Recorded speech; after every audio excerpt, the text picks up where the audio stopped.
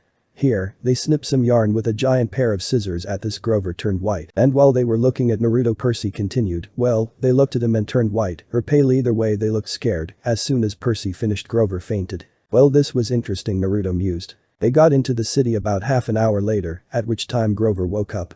Grover made Naruto and Percy promise to walk them home, but when he left for the bathroom, they grabbed a cab and left. Naruto left Grover a note telling him that he was perfectly capable of protecting Percy and to ask Mr. C about it. When they reached Percy's apartment, Naruto paid the cab driver and followed Percy upstairs. He was expecting the smell, but not Gabe's appearance. He looked bad the last time he saw him, but this time he looked like a walrus. Oh, how tempted he was to go walrus hunting. So you're home, and you brought the blonde brat. Where's my mom? Working. Got any cash? No, you took a taxi from the bus station, he said. Probably paid with a 20, got $6-7 in change. Somebody expects to live under this roof, he ought to carry his own weight. Am I right, Eddie? Eddie, the super of the apartment building, looked at Percy with a twinge of sympathy. Come on, Gabe, he said. The kid just got here, am I right? Gabe repeated. Eddie scowled into his bowl of pretzels. The other two guys passed gas in harmony. Actually, I'm the one that paid, and he really doesn't have any money. Though you could try and win it off of me, Naruto said with a smirk. Percy was smiling slightly. Anyone who bet against the blonde would lose. It wasn't a lucky streak, it was a fact. And Gabe took the bait. Sure, brat, pull up a chair. I hope you lose, Gabe. Hey, don't get snooty with me. Your report card came last week. Percy just grumbled and went to his room with his suitcase. So who's dealing? 30 minutes later, Sally Jackson came in with a bag of candy. What she saw shocked her. Naruto had won not only over $35,000, but the guys were all betting their last resorts. Gabe had bet his car, Eddie bet his deed to the building, and the other two had bet the deed to an electronics store in Midtown, as well as a yacht in the harbor. Hey Mrs. J, the blonde said. Naruto, what are you doing? Cleaning house. Why don't you go check on Percy? He's in his room. I'll be done in a minute. After he said this, he went all in, causing the other men to smirk. Sally just sighed and went to Percy's room. When she got there, she saw Percy on his bed. He seemed to be awake but had his eyes closed. Percy? Mom? For the next 10 minutes they discussed how the year had been till Percy came home. She saw that he was holding something back, but she didn't press the matter. Hey Percy, I have a surprise for you, she said. We're going to the beach. Percy's eyes widened. Montauk. She smiled and said, 3 nights, same cabin. Cool. Can Naruto come? She laughed at that. Honestly, with the way the boy is mopping up, I don't think we could go without him. Percy smirked at that. So when do we leave? As soon as I get changed and Naruto finishes. A few minutes later, Sally was ready to leave, and so was Percy. When they left the bedroom, what they saw shocked them. Naruto had the keys to the car, deeds and keys to a yacht, an electronics shop and a building, as well as a plasma TV, the keys to a Mercedes-Benz E63 AMG, a few dozen stock options, and all the money he had 15 minutes ago. Hey guys, ready to go? He asked. Sure Naruto, but where are you going to put all of this? Don't worry about it. I'll have a few movers and lawyers come by to finalize all of this tomorrow. Turning toward the still shocked poker buddies, he said, nice doing business with you gentlemen, before turning on his heel and walking out the door. After a few minutes he poked his head back in and asked, where are we going? Naruto was chilling in the back of his new Camaro listening to his music on his iPod. It may be his car, but it had been months since Percy and his mom had seen each other, so he was just rocking to Imagine Dragons. He couldn't drive either, so he didn't mind sitting in the back. The car may have been Gabe's pride and joy, but the inside was trashy, or at least in the back. There were beer cans, half-eaten bags of potato chips, and a few lotto tickets surrounding Naruto's feet. Eventually getting tired of the feeling, he activated a Kaiten jutsu to burn everything to ashes and a wind jutsu to get rid of it through the window. After about a 2-hour drive, they finally got to the beach. The rental cabin was on the south shore, way out at the tip of Long Island. It was a little pastel box with faded curtains, half sunken into the dunes. Evidently there was always sand in the sheets, and the sea was usually too cold to swim in. All in all, to Naruto it seemed like a rather odd place to take a vacation. After getting there, Sally seemed like years of stress and worry had been lifted off her shoulders. By the time they got everything unpacked and set up, it had gotten dark. Both Percy and Sally had gone to find firewood in an area near the coast, telling Naruto to find materials to start the fire. By the time they got back, they were surprised to see that Naruto already had a fire going, using some old wood he found behind the cabin. So they set down the extra firewood and began to roast hot dogs and marshmallows. Naruto was a surprisingly good cook, they found, as any hot dog he roasted was perfectly cooked. Percy was more surprised to learn that he ate more than ramen. After chowing down for a bit, Mrs. Jackson began to regale them both with stories from when she was a kid and the stories she wanted to write after she had enough money to quit the candy shop. Naruto offered to give her a loan and she said she would think about it. After a while, Percy got the nerve to ask his mom about his father. He was kind, Percy, she said, tall, handsome, and powerful. But gentle, too. You have his black hair, you know, and his green eyes. I wish he could see you, Percy. He'd be so proud. How old was I? Percy asked. I mean when he left. She watched the flames. He was only with me for one summer, Percy. Right here at this beach. This cabin, but he knew me as a baby. No, honey. He knew I was expecting a baby, but he never saw you. He had to leave before you were born. Percy looked sad and slightly angry at that, so trying to clear the tension she turned to Naruto, who was looking at the stars and asked, what about you, Naruto? I haven't heard you talk about your parents. Percy looked at the blonde with interest, snapping him out of his brooding. He hadn't heard the blonde talking about his family at all since he met him. The only thing he said was that the sword pen he had was a gift from his father. Naruto's side rose from his comfortable position on the sand to look at the Jacksons. Honestly, I don't know too much about them. I was born in a small town in the country. Mom and dad were both war heroes.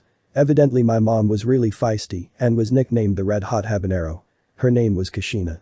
She died the night I was born. Sally and Percy looked down at this. My dad died the same night.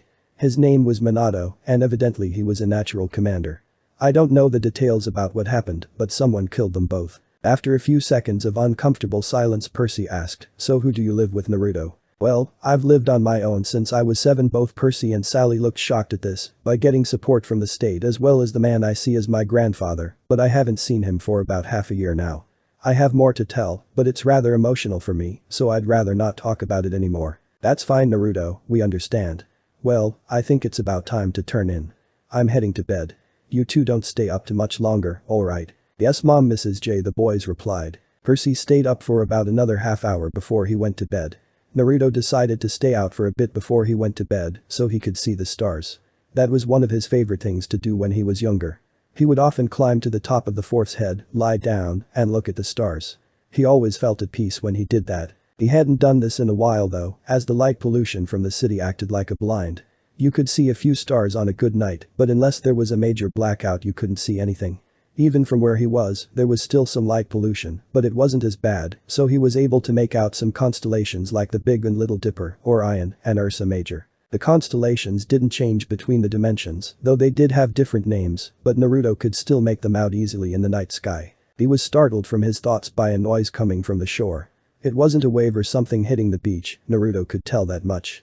Getting up to find the source of the noise, he saw what looked to be a white baby fox sitting on the sand wagging its tail. As soon as it spotted Naruto it started yipping at him. Hi. It just yipped in reply. Hey Kura-chan, do you know what he's saying?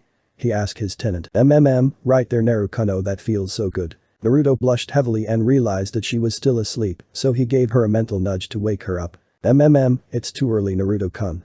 5 more minutes. Naruto sighed and said, sure Kura-chan, you can sleep as long as you want after you help me with the fox. Hey, alright, she said, so long as you let me sleep after this. Deal. So what's it saying? He says that big things are about to happen and that he has a summoning contract for you. Does he understand English? I don't know, why don't you ask him, you baka?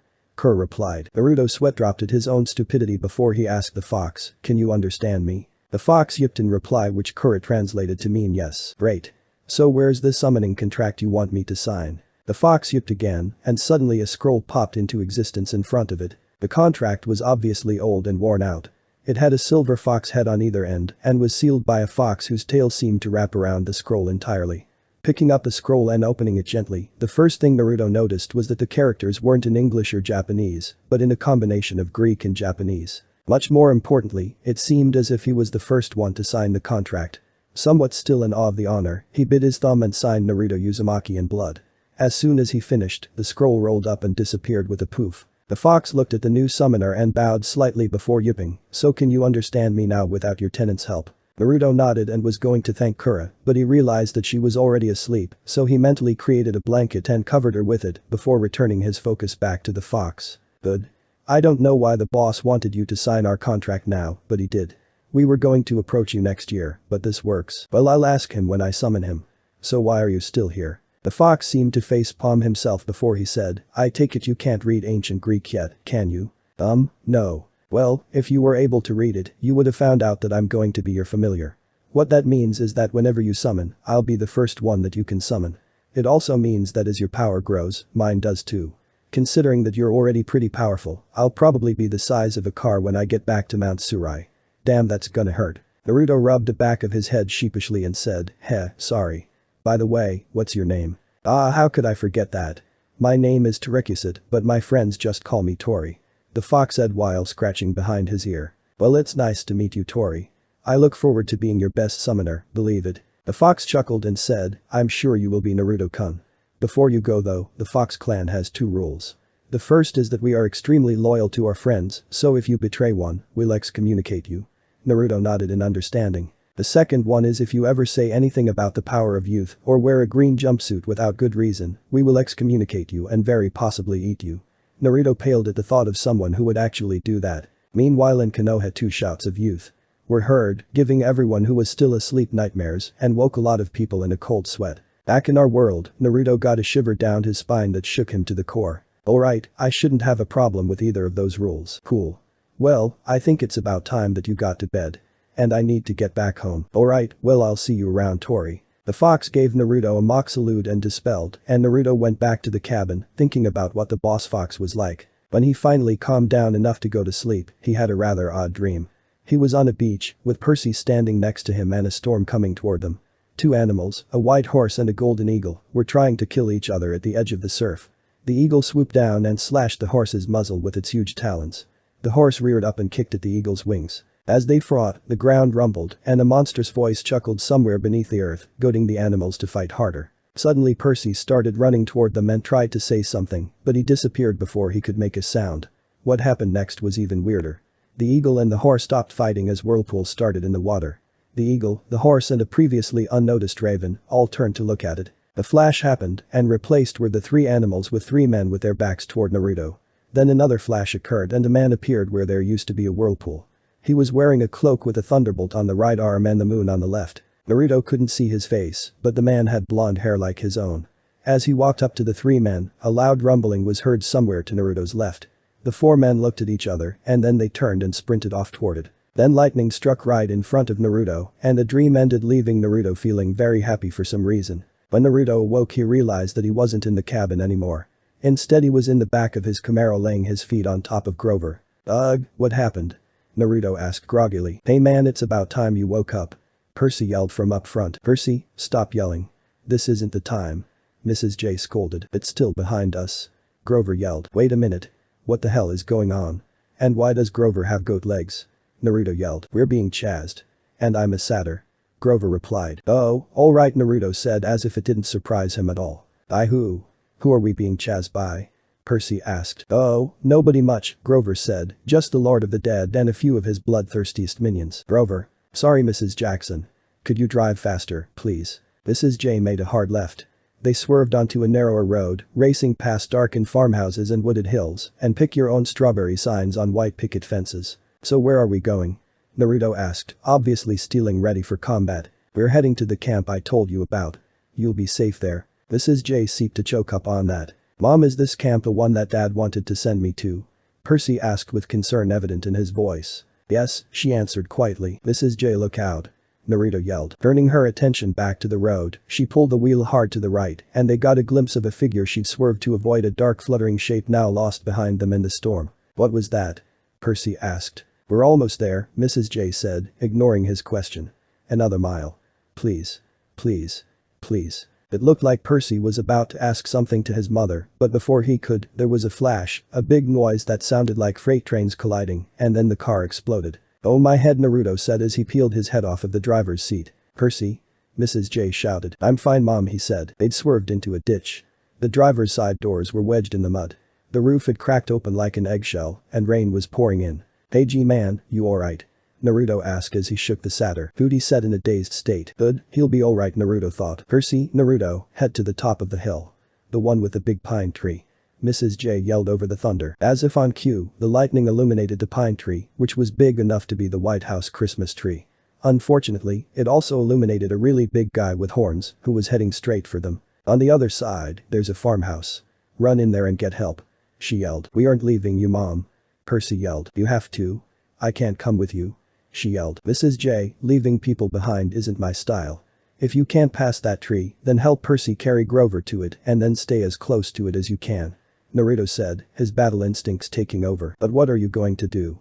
Percy asked. I'll hold this guy off until you can get help, but you can't do that. If you do YOU''LL. Naruto just looked at both of them before grabbing his pen and saying, go. Now, Mrs. J just nodded, but Percy looked like he was going to protest, that is until Naruto kicked the stuck door open with pure strength. Percy was startled at that, but he had no time to watch the blonde, he had to help Grover and his mother to the top of the hill. Naruto saw his friends and Mrs. J get out before charging off to meet the Minotaur. Hey. Beefcakes. Come get some. He yelled. Beefcakes, who had been smelling the air, barely heard the blonde, but heard him nonetheless and charged towards him. Olé. The blonde yelled as he jumped over the cowman, planting a foot between his horns. Unfortunately for him, the bullman kept running until he hit the car, which ended up skidding across the road and igniting the gas tank, causing quite the spectacular explosion, much to the chagrin of the blonde. Hey Beefcakes. That was my car. He yelled. He wasn't listening though. He was smelling the air again until he smelled Percy and his mother. Shit. Naruto cursed. Percy, Mrs. J, look out. He yelled. They looked to see the bullman charging at them and quickly separated. It seemed to want Percy though and kept chasing him. He lowered his horns to strike, but Percy jumped out of the way just in time. The bullman roared in frustration and turned his sights on Mrs. J, who had reached the top of the hill and was laying Grover down in the grass. He charged and caught Mrs. J by the throat. Naruto managed to get up to where they were at this point, but couldn't do anything to help. He really didn't want to risk anyone's life with his sword. So he did the only thing possible. He waited. Mom? Mrs. J. Percy and Naruto yelled out. She caught his eye and managed to yell go. Before the monster closed his fist around her neck. There was a flash of light and then she was gone. The monster then turned toward Grover and was about to pick him up before Percy did something really stupid. He took off his red jacket and started running around the bullman. Shit.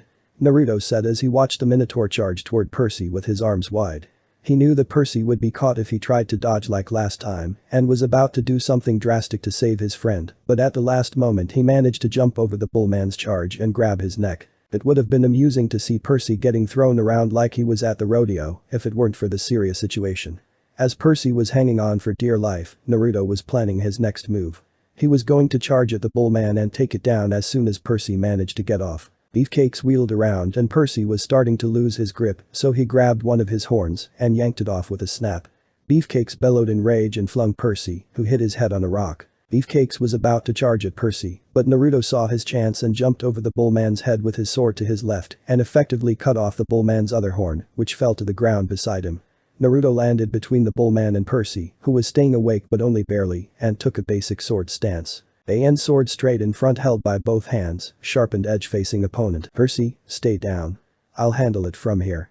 He said to Percy, who looked relieved. Beefcakes was infuriated at having his other horn cut off and started charging at the blonde, seeing only red. In a burst of speed, Naruto appeared behind Beefcakes, which awed Percy who was just barely staying awake and sheathed his katana, whispering katana no jujutsu. Ichi sent Sudaraki as he did. Beefcakes didn't move for a second before he turned into a pile of golden dust that started blowing in the wind. Naruto walked over to his horn and picked it up, sealed it, and then created a clone to grab Grover while he got Percy. As he approached Percy, he could tell that he had a concussion and was obviously shaken about seeing his mother disappear in front of him. He was still holding the horn that he'd broken off of the Minotaur's head. Hey Perk. Relax. Everything will be fine. I promise that we'll find a way to get your mom back, alright? Percy nodded before he was picked up by Naruto bridal style. The last thing he remembered was Naruto arriving with him at a building and Naruto calling for help. Naruto was quickly met by a centaur, which he assumed was Chiron in his human form, and a blonde girl about Percy's age. Chiron looked surprised to see them, or at least to see both Grover and Percy knocked out. The girl seemed like she was dressed for a vacation, but she seemed ready to grab a knife that was on her hip if he presented any threat. Chiron noticed that and said, Annabeth, he's a friend. I was watching over him and the boy in his arms while I was undercover at Yancey. He managed to identify me just after the event with the kindly one. I believe that he just defeated the Minotaur and saved Percy's life as well. The girl, now identified as Annabeth, slowly backed her hand up from the hilt of the knife, but still seemed to be wary of the blonde in front of her. Hey Mr.C, as much as I'd like to stand out here all night, I have 2 injured people that need taking care of, and I'd really like to take a long nap. That seemed to get Annabeth's attention, and she looked toward Chiron, who nodded and then gestured for Naruto to follow her to the barn house. They soon formed a neat and orderly line, with Annabeth leading, followed by Naruto, who was followed by his clone, and the rear brought up by Chiron. Chiron looked astonished at seeing the clone, but before he could say anything about it, the clone turned to face him and silently mouthed out the word later before turning back to following his creator. After reaching the house, the clone dispelled and handed Grover to Chiron. Annabeth led the trio up the stairs to what looked like a hospital room, except nicer. It wasn't a normal boring white, but rather an orangish yellow that seemed to glow like the sun. There were several beds lying in a standard hospital format, but they were actual beds, not the thin uncomfortable kind. A notable difference was that there was very little modern medical equipment in the room, something that astonished Naruto greatly. All in all, it looked like a hospital that Naruto actually wouldn't mind staying in. Here Annabeth said, gesturing to a pair of beds lying next to each other, put them in these beds. I don't know if any of the Apollo campers are up right now, so we'll just make do with ambrosia and nectar until the morning. Naruto had no idea what that was, but it sounded like something that would help his friends, so he nodded and fell over. Annabeth and Chiron rushed over to help the blonde, obviously somewhat concerned for him. His vision was blurry and he knew he was being called to his mindscape, so he said, "Hey, I'm gonna go ahead and take a nap, okay? Nighty night." And with that he collapsed unconscious, leaving a chuckling horseman and a stupefied Annabeth. Naruto's mindscape. As Naruto awoke, the first thing he noticed was the distinctly unsewer-like appearance of wherever he had ended up. In fact, it seemed to him to be like his old apartment in Konoha before he left that world, only less trashed. "Ugh, where am I?" he asked aloud. "Well, you certainly aren't where you expected to be. That's for sure," said a voice to his left. Suddenly, the area changed, the one that was overlooked Konoha, at the top of Hokage Mountain. A man in white robes stood on top of the fourth's head, holding what seemed to be Naruto's sword in his hand. He had long black hair and a mustache that seemed to be a combination between a circle beard and a 5 o'clock shadow. His eyes were a swirling tide of green and blue. "Hey Naruto, how's it going?" he said. Do I know you?" he asked. "No, well yes, well sort of," he said, scratching the back of his head. "So what's your name?" "Ah, where are my manners? My name is Raime no Shio, and I'm your sword. Right, and I am the Queen of England," Naruto said sarcastically. "No, seriously, I am the embodiment of your sword in your conscious. In fact, I am somewhat surprised that you managed to hear my name on the first time. Of course, you are my first wielder, so I should have guessed that would happen. Anyways, you need to do 2 things to access my full power. The first thing that you need to do is defeat your hate. The second thing you need to do is learn my name, but you've already done that. So, all you need to do is conquer your hate and I can give you my full power," he said happily. "Okay, so how do I do that?" "Well, all you need to do is confront your dark self and defeat him. This will not only allow you to gain control over my power, but also a degree of control over Kura's power." "Alright, so where do I find my dark self?" "Right behind you," a voice said. Naruto turned around to see an exact copy of himself standing behind him, only he seemed darker and much angrier. He wasn't any different than Naruto, except for the fact that his eyes were red. "Who are you?" he asked. "I am you," the dark clone responded. The scenery changed to show the village filled with people, and they saw a crowd surrounding a young Naruto. He was being beaten by many in the crowd, while those who stood didn't, simply stood and watched silently. "They hurt us," the dark Naruto said. "We want revenge. We want justice to be done. Yes, they hurt me, but I don't want to hurt them, I want their respect. But you hate them, don't you? You hate them for what they did to you, or for what they didn't do to help you. You want them dead." "No, I don't. How can I be respected if I hated them all? Then how do I exist?" After Dark Naruto said this, the scenery changed again to what looked like Team 7's training ground. "I am your hate, Naruto. Embrace me, and we can destroy everything that ever wanted to harm you, everything that wronged you. We can get revenge on your father, who abandoned you, and make the world rue the day that they crossed us. Embrace the darkness." Naruto could feel a part of himself wanting to join his dark self and give in to the hatred. Then, images flashed through his mind. The Sandom, Iruka, Kakashi, Grover, Percy, and images of what he thought his mother and father looked like. "That may be true, that I have hate for some people, but I have to accept that you are a part of me. I still want to prove them wrong. I will prove them wrong. Thank you for showing me this, but I don't need you anymore. I have friends who care about me, and a father who I don't hate for abandoning me, but rather admire him for being able to make the tough choices. I don't need you anymore, but I will remember you and what you have said. Thank you." Dark Naruto looked shocked at what Naruto had said before a bright flash engulfed him. When the flash cleared, the man wearing the cloak stood there in place of Naruto's hate. "Well, it looks like you've managed to cure us of our hatred," he said. Naruto was surprised by the man's appearance. It looked like the man from his dream. No, it was the man from his dream. "Hey, how'd you get here? Weren't you a part of my dream?" The man chuckled a bit before saying, I'm not from our dream, and I'm the image of what you could become in the future. What sounded like thunder boomed in the distance, and the older Naruto seemed to be listening to it before he turned back to Naruto and said, well, it looks like it's time for you to go. We'll meet again. Another bright flash encompassed them both, and Naruto suddenly found himself back on top of Hokage Mountain, standing in front of the man with white robes. Well, it seems you've conquered your hate and gained full access to my power. This will be the last time we meet unless someone invades your mindscape. Also, if we do meet again, just call me Raimei. In battle, to use my full power shout, rise. Thundering tide, and you'll be able to feats that many consider impossible. Now then, I think Kuro wants to see you, so enjoy that bye. And with that Raimei clapped his hands together and disappeared. Naruto saw another bright flash and suddenly found himself standing in Kuro's cell. Man, I am really getting tired of that. Oh really Naruto-kun, well then, consider this your punishment for getting yourself in such a dangerous situation. Naruto turned around to see Kuro smiling evilly. Oh shit. Was the only thing he managed to think before he was grabbed by the Queen of the Foxes and dragged off to see bright flashes for the rest of the night. Back in the real world, Naruto woke up with a jolt which surprised Annabeth, who had been watching over him and Percy since they came in. Annabeth hadn't really had anything better to do, so she watched them overnight. She found the blonde to be rather amusing, as all night he'd been mumbling something about no more bright flashes. Ugh, where am I? Naruto asked. You're in Camp Half-Blood, more specifically our camp hospital. Naruto visibly cringed at the word hospital, which caused Annabeth to smirk, seeing as she now had blackmail on her fellow blonde for the future. Naruto turned to look at the girl, who he quickly identified as Annabeth. Or at least, that's what he thought her name was because that's what the centaur was calling her. Annabeth, right. Seeing her nod, he smiled and said, name's Naruto. Naruto, Uzumaki Namikaze. Annabeth Chase, she said smiling, now that you're up, I have a feeling that Chiron is going to want to talk with you. Do you need help getting up? Nah, I'm fine. How's Percy? She looked over at the boy in question and said, he's fine. He got a nasty concussion, but he should be up either today or tomorrow. Getting up, Naruto felt like something was missing. Checking his pockets, he found that both his sword and his wallet were missing. Hey, do you know where my wallet and my pen are? The pen is a gift from my dad, and the wallet contains some ID cards I might need, as well as my only photo I have of my parents. He was lying of course, as he still hadn't gotten a picture of either of his parents, but he did have a seal for some of his shuriken and Hirishin kunai on a slip of paper in there. Sure, here's your wallet, and your pen was put into storage for safekeeping. She said, causing Naruto to frown a bit. Alright, thanks. He said before he snapped his fingers and Raimei appeared in its sheath on his left leg. Then he channeled some chakra into his wallet, causing a kunai pouch to poof into existence on his right leg. So where are we heading?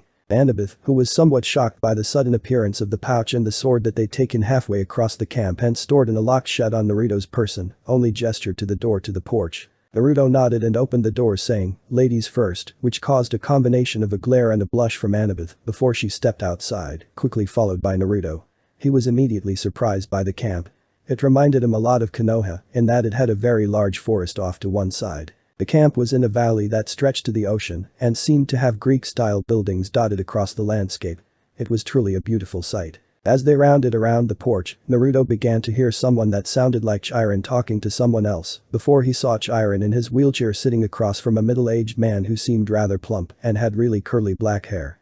He didn't seem very threatening, but he had an aura of power that Naruto picked up on immediately. Probably a god, Naruto thought. Grover was there too, standing next to the middle-aged god with a pair of obviously fake feet on. Ah, Naruto, now we have 4 for Pinnacle.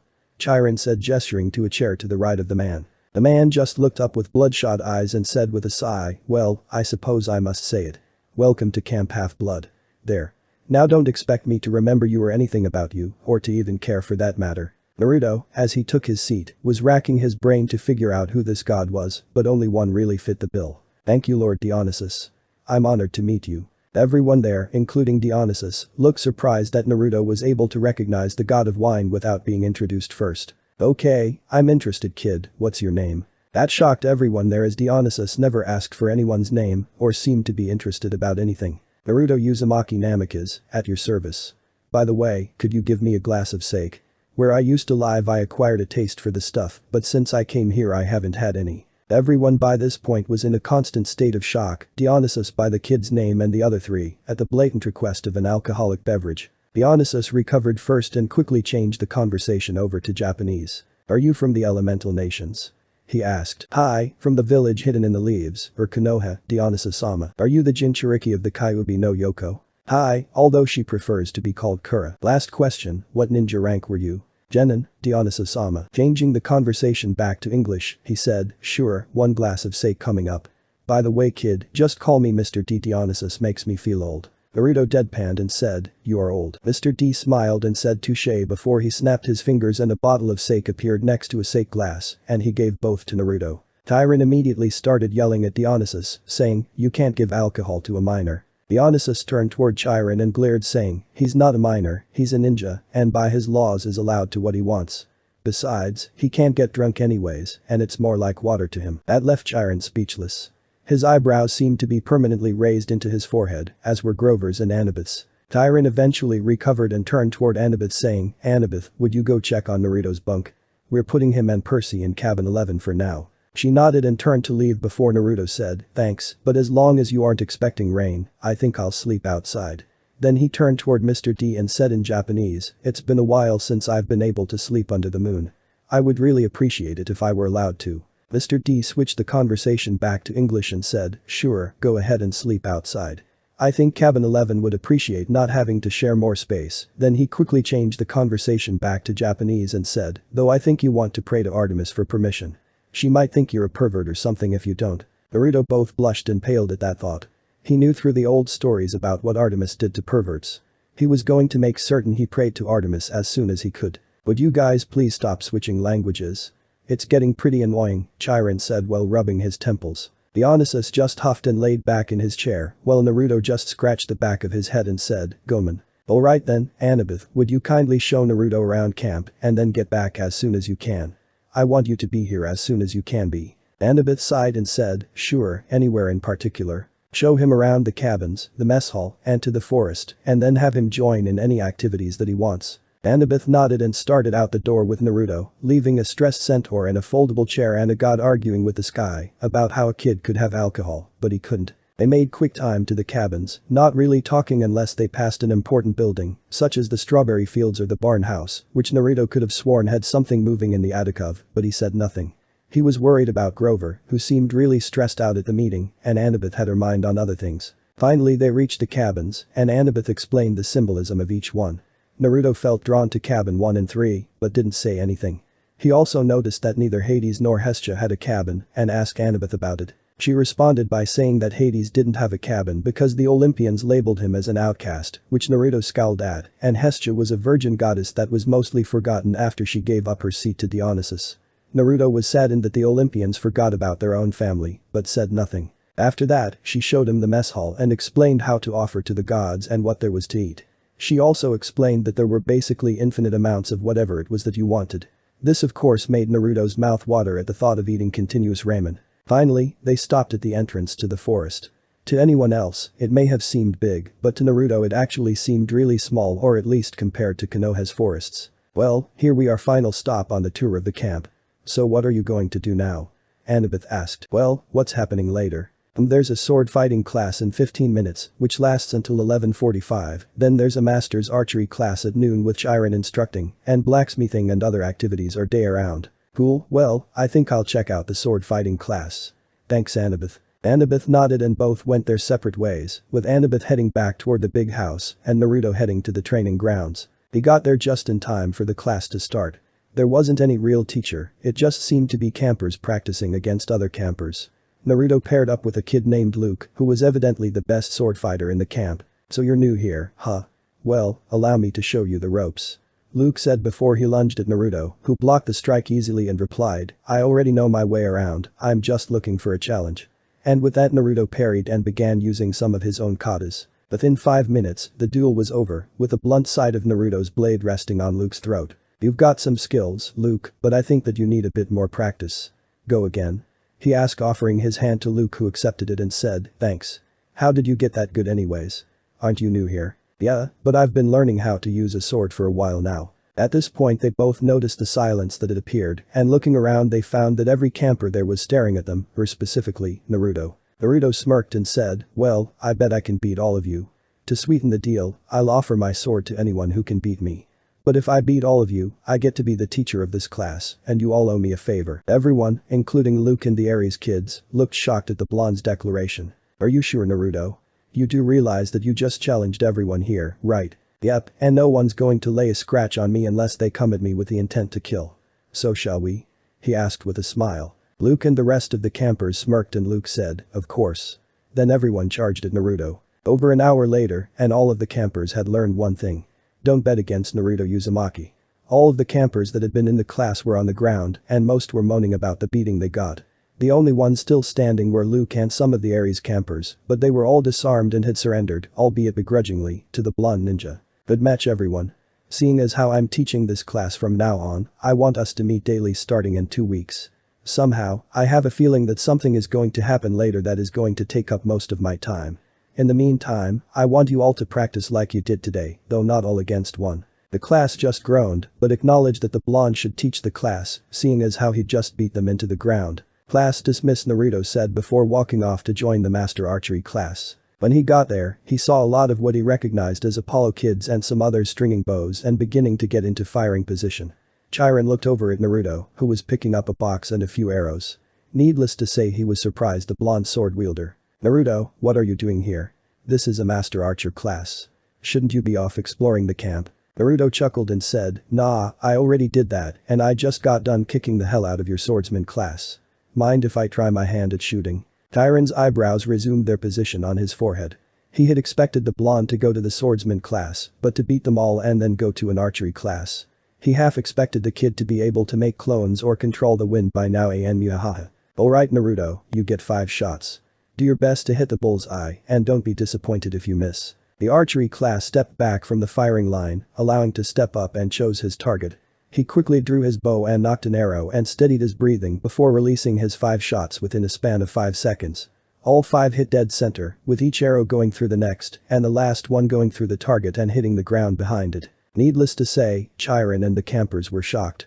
No one had ever done that before and on their first time no less. Chiron walked up shakily to the blonde and said, Naruto, can you do that again? Sure, he replied, before being handed 5 new arrows and a further target, and just like before, all of the shots hit dead center. One of the campers whistled with envy, and Chiron walked up to Naruto and said, well, I think I just found the new teacher for the archery class, would you mind teaching it, Naruto? Naruto smiled and said, sure, but can you keep teaching for the next week or 2? I have a feeling that something else is going to need my attention. Chiron grimaced and said, sure, before Naruto asked, by the way, does the camp have any spearman class? If it does, I may just make a combined combat class out of the archery, swordsman, and spearman classes. Chiron, who by this point thought that the blonde was an enigma worthy of Daedalus himself, asked, yes, we do. Why do you say that you may just make a combined combat class? Naruto smirked and said, because I already agreed to teach the swordsman class when I beat them, that's why. Chiron looked even more astonished at that and began murmuring something about a new Alexander before a loud flushing noise was heard followed by something that sounded like the crashing of waves. Well, sounds like Percy's awake. See you later, Chiron. Naruto said as he started sprinting toward the source of the noise. When he got there, he saw Percy and a girl he identified as Annabeth walking out of a destroyed bathroom looking at 3 girls sprawled in and covered by mud. You're dead, new boy. You're totally dead, he heard one of the girls say. Naruto thought now might be a good time to show some of his powers and threw a Hirshin kunai in front of Percy's feet.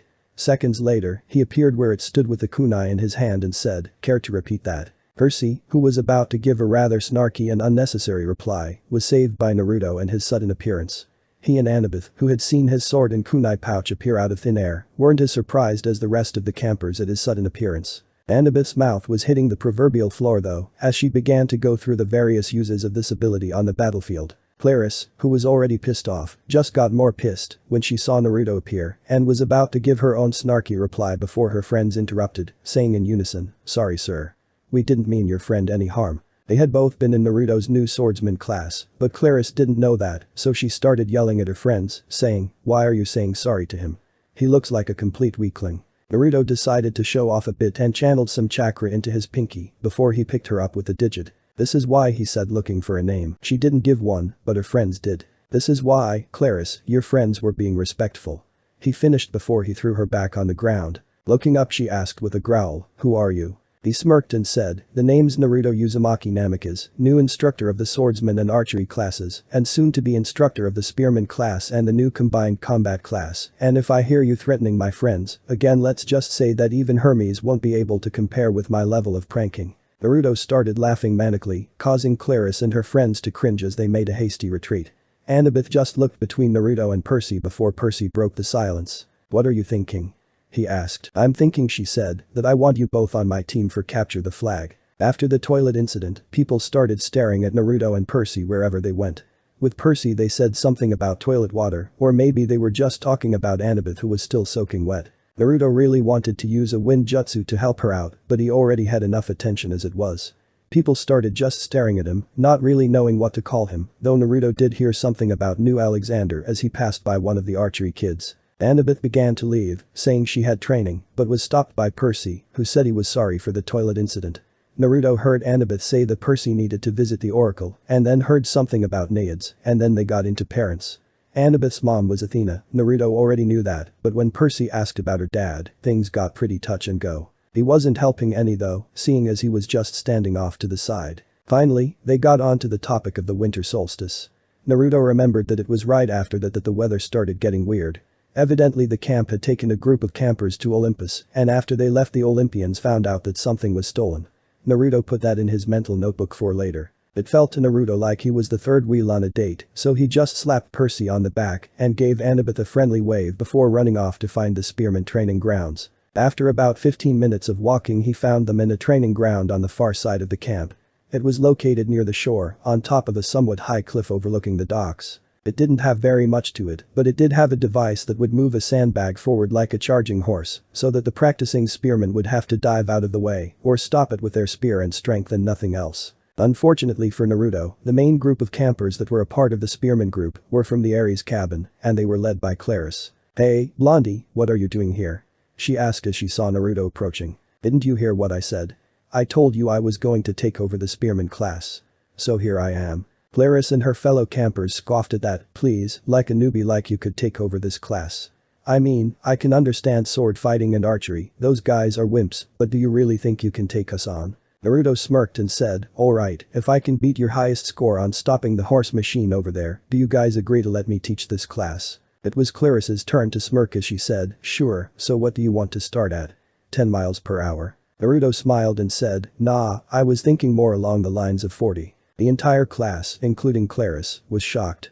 That was 15 miles per hour less than the top speed on the machine and 5 miles per hour higher than the highest speed. "Alright, but don't come crying to me when the thing breaks every bone in your body," Claris said as she handed Naruto a spear and shield. The camper quickly adjusted the speed of the device to match 40 miles per hour as Naruto got into the Anburikaburu stance that he learned from one of his father's scrolls.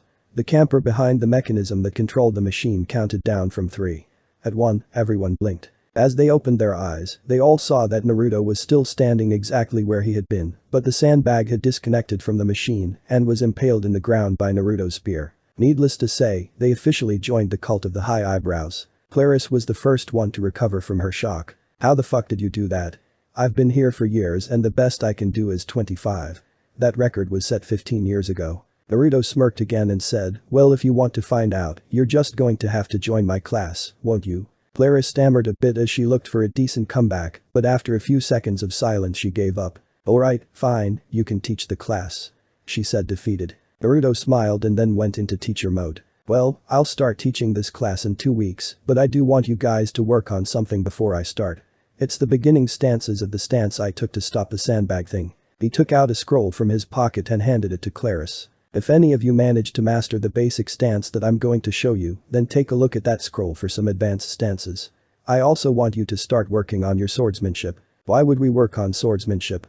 Isn't this only a class for spearmen?" an Ares camper in the back asked. "Good question. Let me ask you this. Let's say that you're in battle and your spear breaks or gets stuck. If that happened, you would be left with your shield and any sword you had on you. If you don't know how to use your secondary weapon, you could very well die, and I don't think anyone wants that." The class nodded in understanding before Claris asked, "So what's this stance that you wanted to show us?" The stance is called Anburikaburu, or the unbreakable defense. In order to utilize it to its fullest, you need to focus on balance, leg strength, and abdominal strength, as well as a bit of willpower.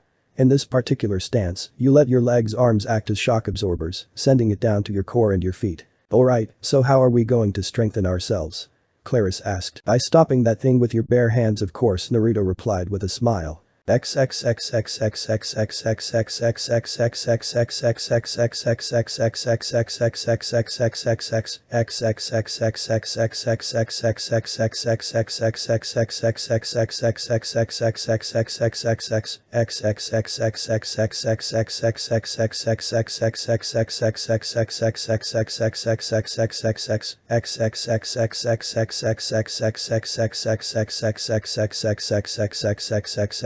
An hour later, Naruto left a battered and bruised spearman class, telling them he expected everyone to be up to at least 8 miles per hour by the time the class started in full.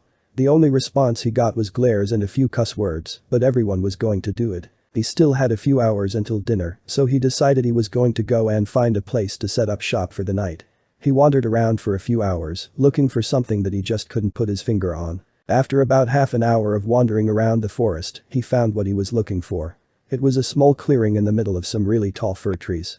It was between 2 large hills, but only had a small stream running through it. One of the hills had been degraded to the point where there was a small cliff face created by the stream, but the other hill had a gradual slope, so the stream ran along the cliff. There was a natural barrier created by the forest.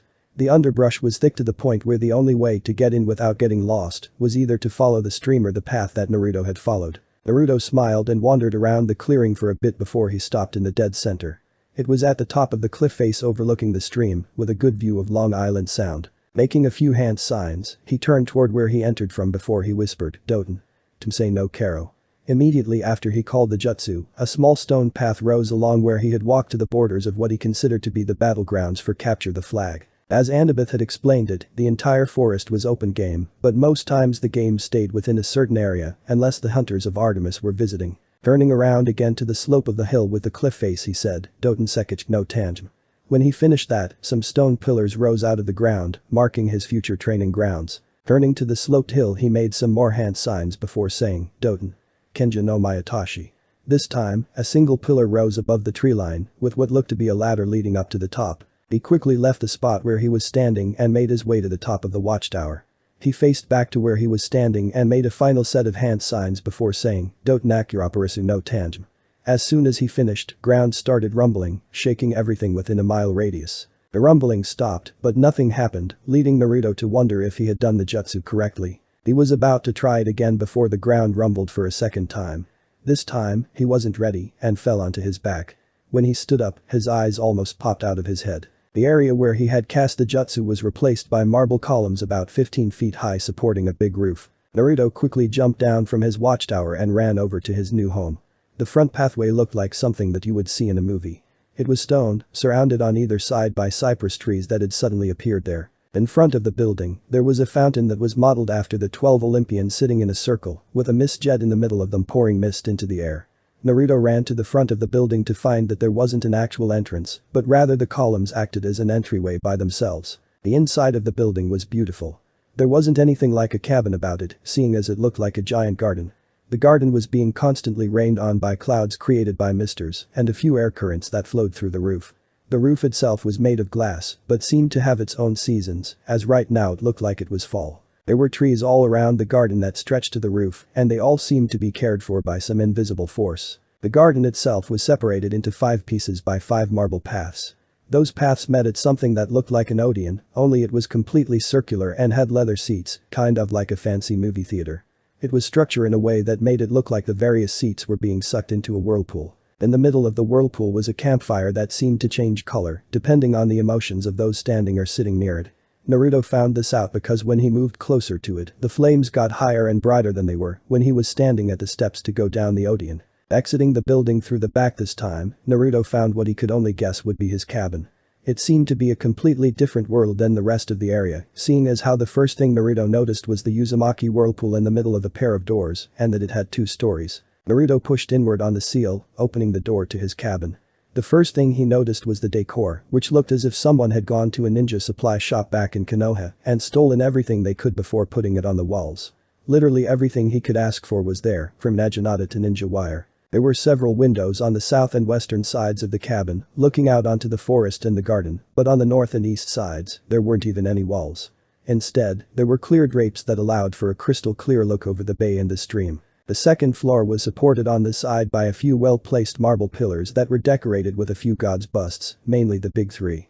In the middle of the area there was another fountain with the same design as the one in front, but this one's jet managed to stretch all the way to the second floor. The first floor also had a smithy off to one side, as well as enough metal to make a battleship and then some. The second floor didn't have any ninja tools on it, but instead had paintings of all of the villages in the elemental nations.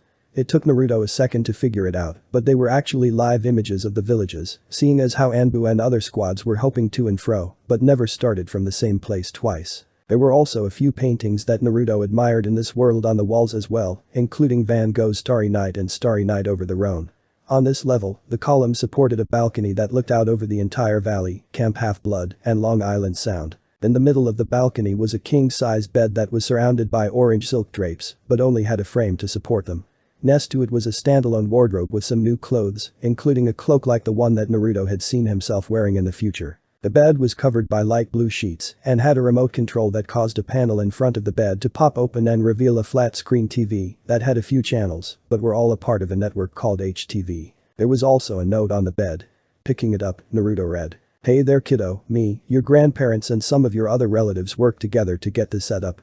Hope you enjoy. Love Dad, PS. Don't worry about Artie thinking you're a pervert. She's fine with it and might I say a little embarrassed. DPS. I dealt with the debts those guys owed you myself. Your yacht is in the docks at camp and your car's well, I'll wait until you can drive for those. In addition, all profits from your apartment complex and shop are going to your bank account. Nice going, but please don't gamble Dionysus. If he loses, he'll probably turn you into a fox or something." Naruto set the note down with a smile, not even noticing it was in Greek, before he crashed onto his new bed and gave a quick "thanks dad" before he fell asleep.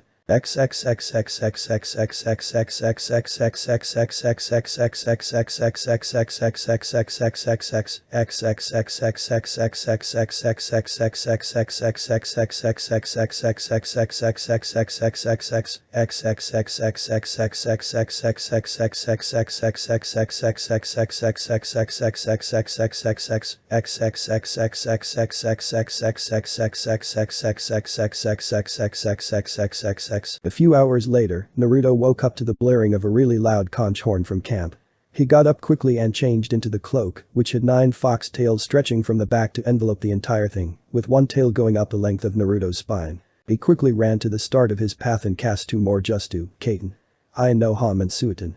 Inachi no Mizu, which created 2 black flames burning inside of 2 earthen pagoda lamps and 2 small streams alongside the pathway, before he threw kunai toward the commons. Naruto felt it make contact with the ground through his chakra and instantly jumped to it. Within a second, Naruto found himself surrounded by startled campers. Percy, Grover, and Annabeth though, were not surprised. "Hey dude." Percy called out, "Where have you been all day? I thought that you would be staying with cabin 11. Nah, they look too crowded as is. Besides, I don't want them to know all of my pranking tricks." At that, most of the Hermes cabin mouthed a silent thank you to their fellow blonde, but a few of them, 2 in particular, seemed more interested in Naruto's pranking ability. Luke, who was evidently head of the cabin, said, "Well, as thanks do you want to eat with us?" Naruto smiled but shook his head no, saying, "Thanks, but I think that I'll eat with Mr. D tonight. After all, I never got to finish my drink." That made Annabeth chuckle, as when she got back, Mr. D was trying to take a drink of the sake, but every time he touched it, it turned to tea. He finally gave up and transformed it into root beer, but not until he soaked Chiron in jasmine tea, which caused the centaur to be rather irate until Percy showed up. Everyone else scoffed at what Naruto said. After all, Mr. D didn't like anyone, so the chances of Naruto eating with him were slim to none. After everyone filed in, Naruto moved to the side of Mr. D, asking for sake. Dionysus complied, and a bottle of sake appeared out of nowhere, which Naruto took, and then asked if he could do some workouts while he was eating, to which Mr. D consented. Naruto went over to Percy and started talking to him, to which he was much obliged. "So why aren't you with a cabin?" Percy asked. "Well, to be honest, I don't really feel like I belong with any of them. Know what I mean?" "Yeah, I do. I mean, these guys are nice, but it just doesn't feel right. I just hope I can find out who my dad is soon." Naruto had to fight the urge to facepalm at his friend's stupidity. "I mean, how many gods do you know that have insane control over water?" He was saved by Chiron stamping his hoof into the marble floor. He raised a glass and said, "To the gods." Everyone else, except for Mr. D who was just sitting there, did the same and said, "To the gods." Wood nymphs came forward with platters of various foods, from which Naruto grabbed a steak, a pomegranate, bread, and a few other things. He noticed Percy looking at his newly filled cup of blue soda solemnly. "Percy," he said as Percy looked up, "we'll find her. Don't feel down about it, get stronger to protect the people you find precious to you. Make sure it doesn't happen again." Percy's eyes tealed with new resolve as he said, "Thanks," before turning toward a plate of brisket being passed his way. Naruto saw everyone standing up and moving toward the fire, so he grabbed the stuff on his plate and went toward it himself. As the person in front of him said, "Hermes," Naruto was wondering who his father was or who his grandfathers were before he stepped up the fire himself. He immediately scooped everything on his plate, as well as some of his sake, into the flames and said quietly, "To the gods, and thanks Dad and Lady Hestia, to show you aren't forgotten," he said, scooping in some strawberries. When he scooped it in, he certainly wasn't expecting the smell. To him it smelled like Ichiraku's ramen, which made him both a little sad, but it also made him hungrier. As he turned to leave, Mr. D, who was still sitting at table 12, said, "Hold on Uzumaki, look back at the flames." Naruto did just that, and the sight of what was there almost made him cry. There was a bowl of Ichiraku's ramen hovering just above the fire. "Ichiraku's?" Naruto shouted before he grabbed his ramen and began jumping for joy. The rest of the campers had their jaws on the floor. "How'd he do that?" Chiron asked Mr. D, who smiled and said, "Between you and me, he gave all of us gods our favorite food, so we decided to give him his." Chiron's mouth made an O shape before he went back to eating his broccoli. When everyone had returned to their seats, Chiron pounded his hoof again to get everyone's attention. Mr. D got up with a sigh. "Yes, I suppose I'd better say hello to all you brats." "Well, hello. Our activities director, Chiron, says the next capture the flag is Friday. Cabin 5 presently holds the laurels." A bunch of cheering rose from the Aries table. "Personally," Mr. D continued, "I couldn't care less, but congratulations. Also, I should tell you that we have some new campers today, Peter Johnson and Naruto Uzumaki Namikaze. Mr. Namikaze has also agreed to take over the swordsman, archery, and spearman classes starting in 2 weeks. He's also starting a new combined combat class that all campers are encouraged to attend. Do you have anything you'd like to add, Naruto?" When he finished, he was looking at the ceiling, which made everyone think he was bored. "Nah, except for the fact that my friend's name is Percy Jackson and that I would like to invite you all over to my cabin after dinner tonight. I got nothing to say." The campers were really confused and were looking around to find Naruto. "Oh? And when did you get a cabin?" Mr. D asked, still apparently talking to the ceiling. I made one earlier today. By the way, I'm betting you know who my dad is, so say thank you to him for me the next time you see him." Finally, some camper got the bright idea to look at where Mr. D was looking, where he saw a certain blonde hanging upside down, doing crunches while eating his ramen which was supported by a beam. His only reaction was to start stuttering and pointing at the ceiling. Everyone looked at the ceiling, expecting to see a spider or something, but instead seeing Naruto. He noticed this and decided to give a Kakashi wave, smiling and saying, "Yo. How are you doing that?" One of the Hermes campers asked, to which Naruto simply replied, "I'm a ninja, that's how. I can also create clones and control the wind." As he said this, Chiron promptly fainted from shock, but the camp's attention was focused solely on the blonde. Mr. D cut through the staring, saying, "Well, usually the camp goes and does some campfire stuff, roasting marshmallows, you know. Actually, I don't, but I do have a fire pit that we can use in my main building." "Alright, then as soon as Chiron here wakes up, we'll go. And no, this really isn't up for debate," Mr. D said with a slight but uncaring glare toward the campers. After pouring about a gallon of cold water on the centaur, he woke up and everyone followed Naruto into the forest. Some of the campers were pretty freaked out about going into the forest at night, but most of them just kept going, not really caring one way or another. After about a 5-minute walk, they reached the border of Naruto's property. "Alright," Naruto said, "just follow this path to the main building. It's the big one with the fountain out front. I have some things to prepare before you get there, so see ya." And with that, Naruto hirshin it away.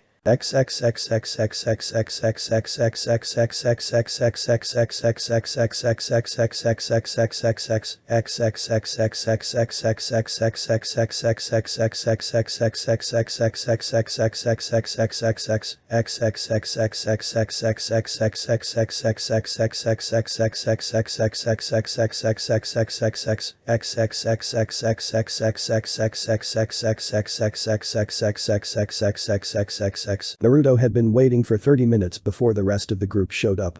All he had needed to do was set the fire for the campfire, so he decided to make some improvements to his new house. He'd added a pantry, a real bathroom with a flushable toilet, and a side room for Tori, who he'd summoned to help him explain what a ninja was. Unfortunately, when Naruto built the room, he built it for a car-sized fox, not a bus-sized one. Damn Tori. I thought you said you were going to be the size of a car, not a bus. Well, that's what I expected too, but this morning you got a power-up or something, and now I'm the size of a double-decker bus. Stop getting so powerful so quickly. It hurts like hell and now I have 4 tails.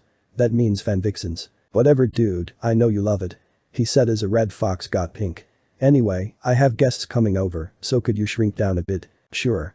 Where are we anyways? Half-blood, my house, your room or what used to be your room. After Tori shrunk down to the size he was before, they moved into the big building to see that people still weren't there. So, when are they coming? I honestly don't know. Not but a few seconds later, the first awestruck camper wandered through the pillars. It was Annabeth, followed by Percy, then Grover, then Mr. D and Chiron, then the rest of them. One by one everyone sat down in the Odeon, facing the campfire, where Naruto had some s'mores being mass-produced by clones. After everyone got a s'more, Chiron asked, "So how are you able to do all of this?" Naruto, who was eating his own s'more, looked up and said, "Probably because I'm not from this world," before he went back to eating. When he said this, a few campers gagged on their food, but the majority of those there were kind of expecting that. "So where are you from?" Chiron asked. "From another world or dimension or something like that, called the Elemental Nations. There are 5 nations, the land of fire, earth, mist, lightning, and wind. We have gods there too, but we also have giant demons. Allegedly, a long time ago a man came along and gave us our powers for peace and to provide leverage against the demons. He defeated a demon that threatened to destroy the world by sealing it inside of himself, but he couldn't hold the power, so he split it into 9, less powerful demons, and created our moon. So what happened to those 9 demons?" Annabeth asked. Naruto's face darkened and said, "They lived in peace for a while, but eventually humans decided to use them for war. They were sealed inside of children, called Jinchuriki, who were hated and despised for something they didn't do." Everyone seemed shocked and saddened. How could people hate a child for something like that? "So how were they sealed?" Chiron asked. "I could explain it, but I suppose it would be easier to show you. Tori, can you help me out with this?" The fox nodded and did some hand signs with his tails, and the room got dark. Suddenly, they were in a forest, surrounded by people yelling stuff out in Japanese. Naruto's voice came from seemingly everywhere, saying, "This is just outside of where I grew up, in the village of Konoha. The people around you are ninja, like me. They are fighting one of the 9 demons." The giant fox crashed through the forest behind them, while those who were fighting were trying to hold it back. Naruto spoke again, saying, "I'll switch the dialogue over to English so you can understand. Hold the line. We need to hold it off until the yondaime arrives." The giant toad appeared in front of the fox, with a yellow-haired man standing on top. The ninja began cheering, saying, "The yondaime is here. We're saved. I think it's time for us to change positions." Naruto's voice boomed out. Suddenly, they were all on top of the toad's head, which grossed some of the Aphrodite girls out, but everyone was too fixated on the fight to say anything. The blonde man called out to the toad, "Gamabunta, hold him off. I need a few more seconds. This is harder than it looks, Gaki. Hurry it up." A few seconds passed before the blonde called out Fuinjutsu. Shiki Fujin. The being appeared behind him, which literally radiated death to the point where even Dionysus, who had come face to face with Hades, was shaking in fear. The feeling put out by this guy was at least twice as much as him. Suddenly, a bright flash engulfed everyone. When it cleared, the only one left was the blonde man, who was holding a baby in his arms. "Hey there Naruto. This is your father. This will be the last time we see each other for a while. I have to go and negotiate with the god of death for your mother. I hope they see you as a hero. Mark my words, I will come back for you. I know you'll be strong, you have my power and your mother's spirit after all. I'm sorry I had to do this to you, but I couldn't ask anyone else. Above all else, I love you and your mother loves you. Goodbye Naruto." The blonde man disappeared in a flash, leaving Naruto there for a second before he was found by an old man with a gray point beard and a cane, who picked up the now crying Naruto and began going back to the village. The memory began to fade into black. Everyone blinked and found themselves back in Naruto's Odeon. Many of the people there, including Percy, Grover, Annabeth, and Chiron, were teary-eyed. After a few minutes, Naruto spoke up again and said, "That's how I know how they were treated, because I was one. Now I think that's enough for tonight. Maybe one of these days I can show you guys my team, and maybe a mission or two." A few minutes passed before people started to get up, albeit shakily, and walk over to the blonde. Most of them walked over to him and gave him a pat on the back or shook his hand, but some just walked away, unable to face the blonde right now. Eventually only Annabeth, Percy, Grover, Chiron, and Mr. D were left. Mr. D had summoned a bottle of pure sake and was drinking it, surprisingly without interference, while Grover was bowling into Percy and Annabeth was crying into Chiron. "How could your own father do that to you?" Percy managed to say, "I mean, my father left too, but I didn't have a demon sealed inside me and I wasn't hated by everyone like you were. I dealt with it. And I did have some people who cared. The man who picked me up I later considered to be my grandfather, there were the Raymond shop people, and there was Iruka, who I thought of as an older brother. But that's not enough," yelled a momentarily recovered Annabeth. Naruto looked sadly at her and said, "It was all I had." That just made her start bawling more, caused Percy to shudder, and Mr. D to take larger drinks of his alcohol.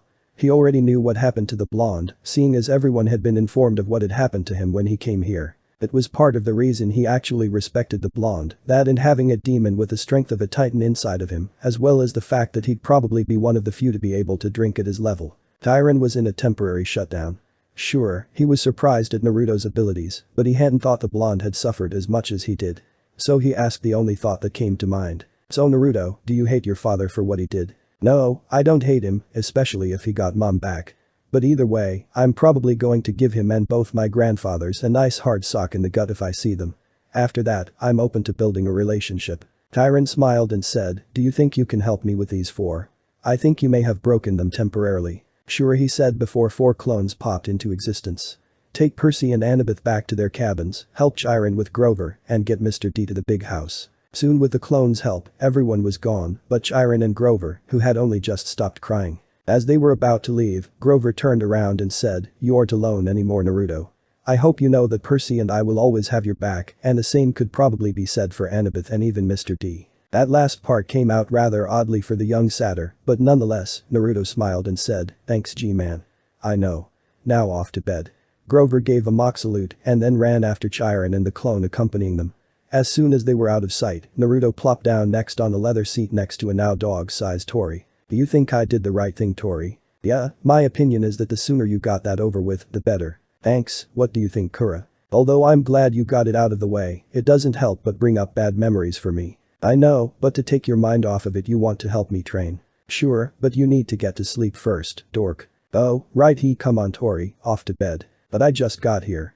Tori pouted. "And that genjutsu you didn't take anything out of you?" "Alright," he grumbled, "but I want rabbits too one of these days." Naruto chuckled and put it on his mental to-do list before he went to bed after an exhausting day. For the next few days, Naruto began to get more at ease with how things worked at the camp. Each morning, he took Greek with Percy from Annabeth. He quickly discovered that he could read Greek pretty well, but in writing the language he had trouble with. He frequently slipped back into kanji or made a mistake on a letter that turned it into Latin, which both Annabeth and Chiron seemed pretty irked about. After that, he'd pretty much hang out with Percy all day. For some reason, Grover wasn't around very much and Annabeth was teaching Greek, so he decided to just see what Percy was doing. Besides, he was fun to hang around. The first place they went was with Chiron to the archery range. While Percy was attempting to shoot, Naruto visited with the archers and found out that many of them had no hand-to-hand skills whatsoever, something that Naruto said he would change as soon as he started teaching. He would have asked a few more questions, but stopped when an arrow sailed past his ear and into the helmet of one of the campers. Next, he followed Percy to the track, only to see him get floored by the wood nymphs. Of course, everyone else did too, but Percy took it rather hard. No one bothered asking if Naruto could match their speed or participate. It was the general consensus of everyone there that if you could practically teleport anywhere you wanted, you were probably the fastest person in camp. Percy tried out wrestling next, but was quickly trounced by Claris, who decided to beat some of her frustrations out on the black-haired teen. When Naruto was asked if he was going to participate, he laughed for a minute and said, "I'm more of the I'm going to beat you up with my bare hands kind of guy." No one really looked shocked at that, seeing as how Naruto was a ninja, and from what they saw of his world, was probably trained in at least one form of unarmed combat. Percy, by this point, was starting to seem down, until Naruto suggested he try canoeing.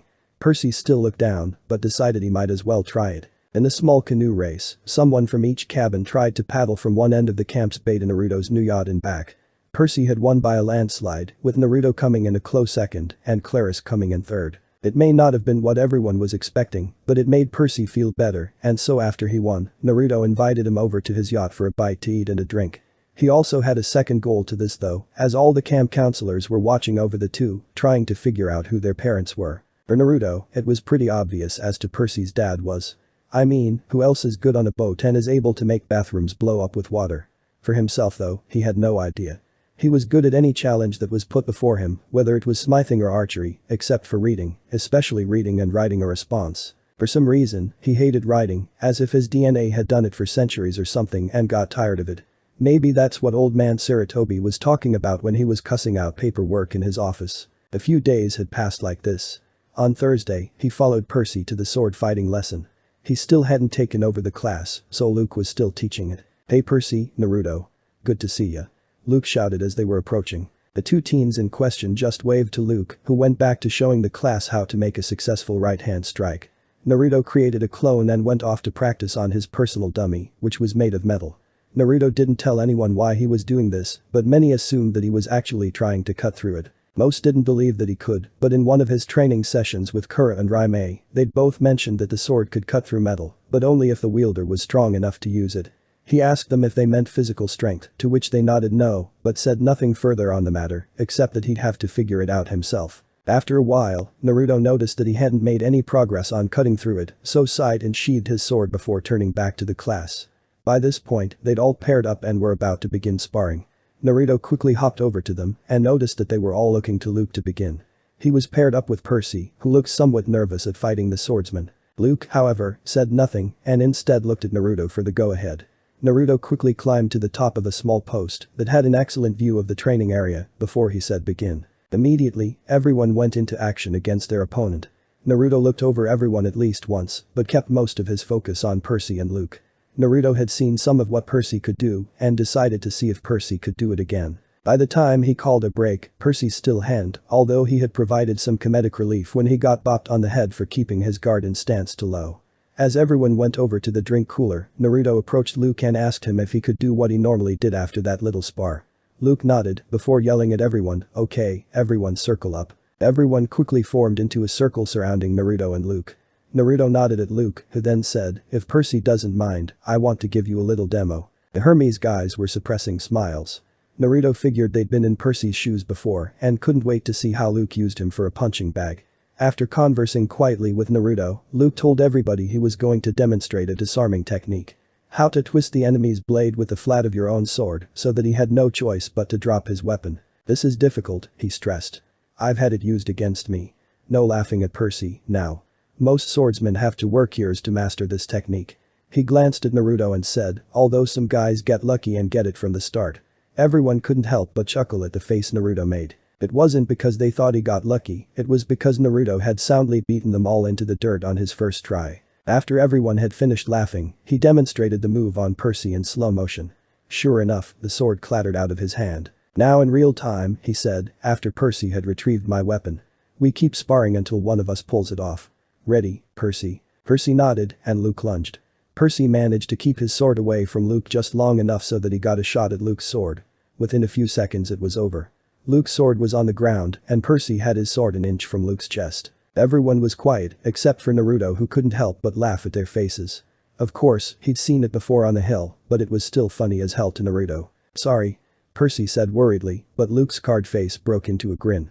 "By the gods, Percy, why are you sorry? Show me that again." Naruto saw his reluctance and decided to intervene. "Actually, Luke, I think that's all he's got right now. Plus, his sword is unbalanced. I think we'd get even better results with one that was balanced for Percy." Luke nodded before asking Naruto if he would demonstrate again. "Sure, but do you really want your ass kicked again?" Luke smirked and said, "You just had beginner's luck, that's all. I'll show you what a real swordsman is." Luke charged, and within 30 seconds it was all over. Naruto parried Luke's strike while getting in close and using the blunt side to do what Luke had described. This time though, the sword flew into the air, only to be caught by Naruto, who then twirled around in midair and landed with the swords crisscrossed across Luke's neck. "Dude, you seriously need to learn to stop lunging at me," he said as he disengaged and gave Luke back his sword. "Yeah, but then it wouldn't be as educational." Luke replied with a smirk. Everyone thought they were insane, except for Percy, who had a smile on his face, knowing that Naruto always took things to the highest possible level without going overboard. Friday afternoon, Grover, Percy, and Naruto were resting on the pier. Well, more like Grover and Percy were resting. Naruto was complaining with a counselor after being told he couldn't do the lava wall anymore because he could just walk up it. "So how'd your conversation with Mr. D go?" Percy asked. Grover turned yellow before he replied, "Fine. Just great. So your career is still on track then?" Grover looked at him nervously and said, "See, Chiron told you I want a searcher's license." "Well no. He just said you had big plans, you know, and that you needed credit for completing a keeper's assignment. So did you get it? Mr. D suspended judgment. He said I hadn't failed or succeeded with you yet, so our fates were still tied together. If you got a quest and I went along to protect you, and we both came back alive, then maybe he'd consider the job complete. Although he did say that Naruto had proven his worth, but that you were the one I originally had to protect, so you would be what determined everything. Wait, so Naruto was basically just along for the ride? Yep. Wow, I thought you were there to protect us both. Well, I was, but you were my original assignment. He came in around full break, remember? Yeah, but still I mean honestly it seems hard to remember life without him around. True, but that really doesn't matter for this. I need to protect you or something in order to get my license. But that isn't so bad. I mean, all I need to do is get a quest, right? La ha ha. He might as well have transferred me to stable cleaning duty. The chances of you getting a quest, and even if you did, why would you want me along? Of course I'd want you along. Grover stared glumly into the water. Yeah, but I have no skills. I mean, you're a good swordsman, and then there's Naruto, he's on a league of his own. What do I have? Personally, I think you'd be good at kickboxing. I can give you some lessons if you want. A voice said from their right. How long have you been here, Naruto? Since the searcher's license stingy. So you heard the entire thing about the quest? Yep, and I will help you with that, Grover, but if you want more help, then ask for it. Learn a combat skill or something. And be a little more confident in yourself, and lastly don't become so focused on one thing that it consumes you and eventually kills you. Grover and Percy looked at Naruto, surprised by his words. I'm not saying to give up on your dreams, but I am saying that it's not good to be obsessed with one thing like that. I knew a guy back where I'm from who almost died, and his would-be last words were about killing his brother, who killed his entire family, and I imagine if I had stayed any longer, I may have seen him go insane for the drive to get power to kill him. I'm not comparing you to him, just telling you to be careful, alright? Grover and Percy were awestruck by Naruto's little speech. After a few minutes of silence, Grover said, yeah, alright Naruto. Naruto nodded before he stood up and did a backflip onto the water, saying well, see you guys later. Leaving a somewhat inspired satyr and a mystified half-blood who was wondering how Naruto was standing on water. Naruto, as he rushed away from his friends, decided to try and explore a little more of the camp, specifically the area where he came in through. It took him about 5 minutes to reach the big pine tree on the hill by ninja jumping. He could see the remains of his car being cleaned up by a few street sweepers, mainly there was only glass left. He remembered the view of the area slightly from a few nights ago, so he decided to lean against a tree, or at least he tried to. As he sat down he felt a few electric shocks come from the tree, which he certainly wasn't expecting, so he stood with a small yelp. Unfortunately, Annabeth, who was down in the valley below, happened to see this exchange and take it completely the wrong way. Hey, Naruto, what in Hades are you doing? She yelled as she stomped up the hill. What did I do? He asked as he laid back on the ground in front of the tree. Were you trying to get out of camp? She yelled as she made it up to where he was laying. No, nothing like that, I just wanted to see the view from the hilltop, and when I sat down the tree shocked me. Why did you even try to do that? Don't you know that's Thalia's tree? Who's Thalia? Naruto asked. Annabeth's eyes took a sorrowful look as she looked at the tree. She's someone very special to me. She got turned into a tree by her father when she almost died protecting me and Luke from an army of monsters. Oh, I'm sorry. No, it's fine. She gave a slight smile as she said, you know if you asked her, she'd probably let you sit there. Alright, I'll try that. Sorry for startling you, Annabeth. No problem, but you'd better be ready to fight later.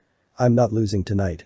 She said with a confident smirk as she turned and started to go back down the hill. Naruto smiled at his new friend's antics and made his way back to the tree. When he reached it he said kind of awkwardly, sorry about earlier. Name's Naruto Uzumaki Namikaze, son of unknown. If you let me sit here, I'll come up here every time I can and tell you what's going on, alright? He honestly didn't expect any kind of reply, so he just sat down, without getting shocked this time, and began to tell Thalia's tree about himself. Minutes turned into hours, and soon enough it was getting dark. The conch horn blew signaling dinner. Well, it's time for me to go, Thalia. I'll be back tomorrow, okay? He got a slight shock on his backside, urging him to stand up. Yeah, alright, I get it. I'll still be back tomorrow. He made quick time to the dining hall, sitting with the Athena cabin to discuss strategy and thank Annabeth for what she suggested earlier. Dinner passed by quickly, and soon enough it was time for capture the flag. When the plates were cleared away, the conch horn sounded and all the campers stood at their tables. Pampers yelled and cheered as Annabeth and 2 of her siblings ran into the pavilion carrying a silk banner. It was about 10 feet long, glistening gray, with a painting of a barn owl above an olive tree. From the opposite side of the pavilion, Clarice and her buddies ran in with another banner, of identical size, but gaudy red, painted with a bloody spear and a boar's head. And those would be the flags, Naruto thought out loud. The teams were announced. Athena had made an alliance with Apollo and Hermes, the two biggest cabins, as well as Naruto, who was a cabin by himself, or at least owner of the new Odeon. Apparently, privileges had been traded, shower times, chore schedules, the best slots for activities in order to win support. Ares had allied themselves with everybody else. Dionysus, Demeter, Aphrodite, and Hephaestus. From what Naruto had seen, Dionysus's kids were actually good athletes, but there were only two of them. Demeter's kids had the edge with nature skills and outdoor stuff, but they weren't very aggressive. Aphrodite's sons and daughters Naruto wasn't too worried about. They mostly sat out every activity and checked their reflections in the lake and did their hair and gossiped. Hephaestus's kids weren't pretty, and there were only 4 of them, but they were big and burly from working in the metal shop all day. They might be a problem, Naruto noted mentally. That, of course, left Ares' cabin. A dozen of the biggest, ugliest, meanest kids on Long Island or anywhere else on the planet. Naruto smirked. Oh, this will be fun. Tyron hammered his hoof on the marble. Heroes, he announced. You know the rules. The creek is the boundary line. The entire forest is fair game, except for Naruto's area. All magic items are allowed. The banner must be prominently displayed and have no more than 2 guards. Prisoners may be disarmed, but may not be bound or gagged. No killing or maiming is allowed. I will serve as referee and battlefield medic. Arm yourselves. He spread his hands, and the tables were suddenly covered with equipment. Helmets, bronze swords, spears, oxide shields coated in metal. Looking over at Percy, Naruto noticed that he was looking at everything in awe. He quickly redirected his attention toward Annabeth, who was calling his name. So, when are you going to get ready? She was asked. Naruto smirked and said, Kai. A poof of smoke later, and Naruto was most definitely the most imposing figure there, so much so that everyone actually stopped what they were doing and looked at him. He was dressed in light samurai armor, which had a single orange stripe running through the breastplate. It went through a large Uzumaki swirl in the middle of the breastplate. The arm guards were black, with a single white stripe running along the length to the shoulders. There were no undersides to the guards though, so the arms had optimal movement. The leggings armor went down to the shins, but was only present on the outside of the leg. It too was painted black with a white stripe. The shin and foot guards were adjusted to allow for optimal movement, but were not visible. They were tucked under the pants he was wearing. He was wearing black shinobi sandals with iron reinforcements for added kicking power. He was wearing a samurai helm went down to the shoulders. The middle of the forehead supported the Uzumaki whirlpool, which was surrounded by what looked to be a cherry blossom tree. On the back of the breastplate, 9 orange tails stretched from his tailbone, 2 to wrap around his waist as belt, 2 stretched to his breasts, 2 to the undersides of his arms, 2 that wrapped around his collarbone, and 1 stretching the length of his spine, connecting to the back of his helmet. His sword was connected to the foxtail belt on his left side. His right side sported a kunai and shuriken pouch in the armor, and on his back, he had a bow with a seal ingrained on it to summon arrows at will. The most intimidating thing though, was his mask. It was made of bronze, and had 6 whisker marks on the cheeks. The mask had openings for the eyes and mouth, but the mask turned Naruto's eyes red and slitted without relying on Kura's chakra. The whisker marks seemed to glow with an ethereal redness. There was a small white goatee attached to the chin of the mask, giving Naruto the look of a wise but evil warrior. All this combined made everyone shiver, and the opposing team to unanimously think one thought, we are so screwed. Does this work?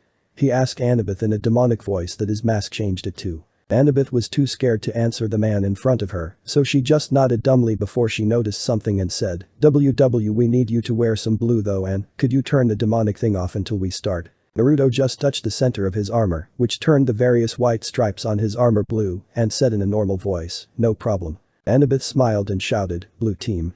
Forward. Everyone on the team cheered and shook their swords and followed Annabeth down the path to the south woods. The red team yelled taunts at them as they headed off toward the north, except at Naruto, who they were too afraid of. As Percy ran forward to talk to Annabeth, Naruto hung back to talk to Luke. Dude, where on earth did you get that? He asked. Naruto smirked and said, I made it myself.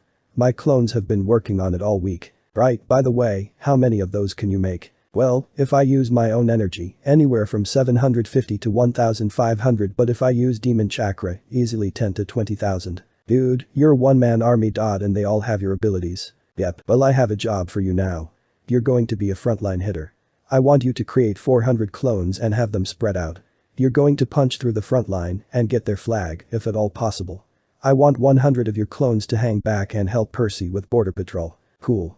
By the way, I can give them all a slight amount of demon power so that they change their masks and can take up to 10 hits. You want me to do that? Luke smiled and said, Gods yes.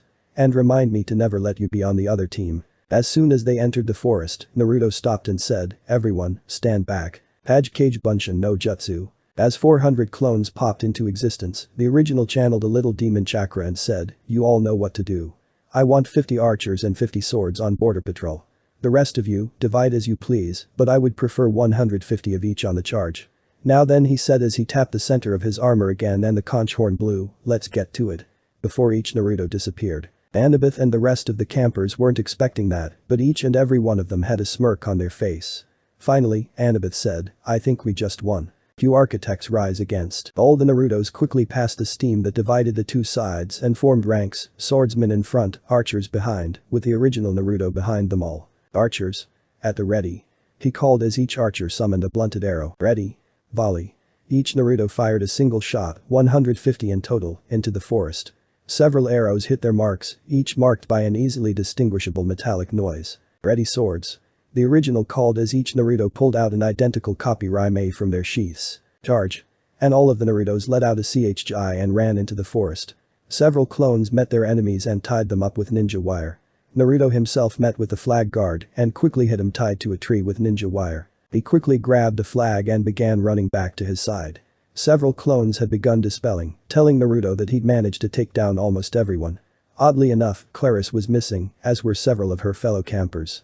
He made good time with about 15 clones acting as bodyguards. Within 2 minutes, he'd made it back to where Percy was fighting off those missing Ares campers. He looked worse for wear, more than likely he had been being soundly beaten before he stepped in the water. Naruto started hearing yelling from his right and left and was about to have his bodyguards deal with them, but stopped when he saw the blue helmets. Claris realized too late that she was going up against a ninja and tried to stop Naruto, but too late as Naruto splashed through the creek. Cheers broke out on Naruto's side as the banner changed from red with a boar and a spear to orange, with an Uzumaki swirl in the middle. The swirl became more defined and continued swirling, almost as if it were waiting for something. End music. Annabeth and Percy were talking about something. She probably noticed his healing ability with water or something. Chiron distracted his attention though as he came trotting over.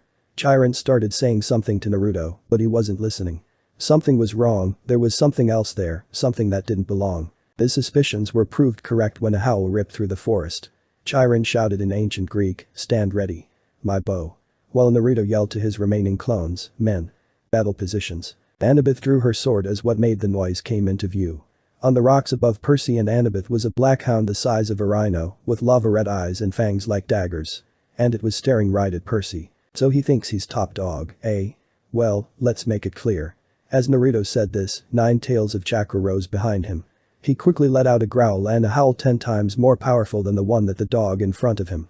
Many thought they should be scared, but when Naruto roared, a calming aura washed over them. The dog turned its attention to Naruto for a second and whimpered before it went back to growling at Percy. "Percy, run." Annabeth yelled. She tried to step in front of him, but it was too fast and jumped over her and tore through Percy's armor. Naruto had enough as did his clones and Chiron apparently, as they all knocked arrows and fired into the thing at least 40 times each. When they stopped firing, the beast was a literal pincushion, as Naruto had bought time for his clones to get into position around the beast. Naruto dispelled his clones and walked up to the downed Percy with Chiron. "I Tails," Annabeth said. "That's a hellhound from the fields of punishment. They're not supposed to." "Someone summoned it," Chiron said. "Someone inside the camp. I didn't detect any summonings during the match, which means that it was either summoned earlier today, or it has been here for a while." Everyone watched the hellhound disappear into shadow before Annabeth pointed out the obvious. "You're wounded, quick, Percy, get in the water." "I'm okay. Just do it, Perk," Naruto said, pinching the bridge of his mask's nose. Percy stepped into the water and the entire camp watched as his wounds began to close up. Several of the campers gasped, but Naruto just started laughing. Percy glared at Naruto and asked, "Something funny, Naruto?" Wiping a tear from his eye, Naruto said, "I'm just surprised it took Sir Seaweed this long." Percy said before he noticed everyone was staring above his head. When he looked up, the green, 3-tipped spear symbol of Poseidon was already beginning to fade. "Your father," Annabeth murmured. "This is really not good." "It is determined," Chiron announced. All around him, campers started kneeling, except for Naruto, including the Ares cabin, though they didn't look happy about it. "My father?" he asked, obviously completely bewildered. "Poseidon," said Chiron. "Earthshaker, Stormbringer, father of horses.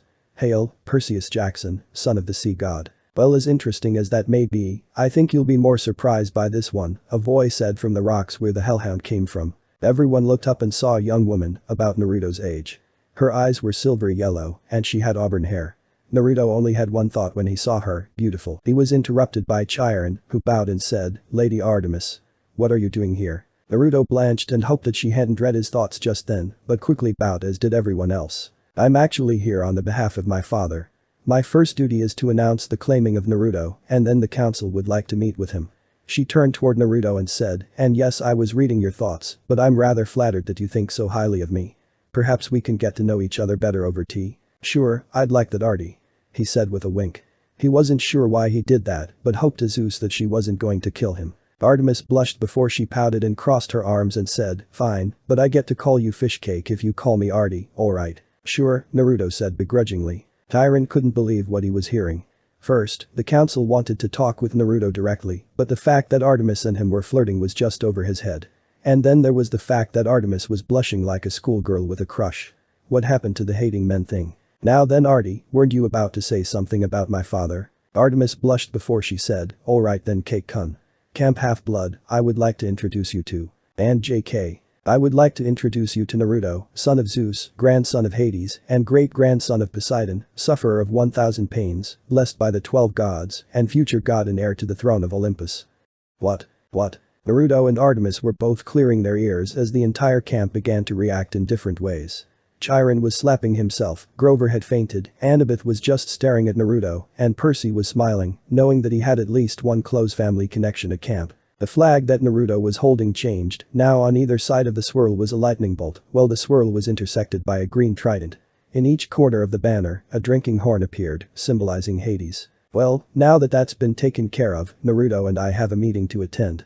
Don't worry, Chiron, I'll have him back by daybreak." Artemis hopped down from where she was standing and grabbed Naruto's arm before they disappeared in a shroud of twinkling stars. When Naruto opened his eyes, he found himself standing on the corner of 34th and 6th Ave in Manhattan, better known as where the Empire State Building was located. "Come on, Cake-kun," Artemis said as she dragged him through a small crowd of people to the doors of the building. Naruto grumbled but was dragged along nonetheless.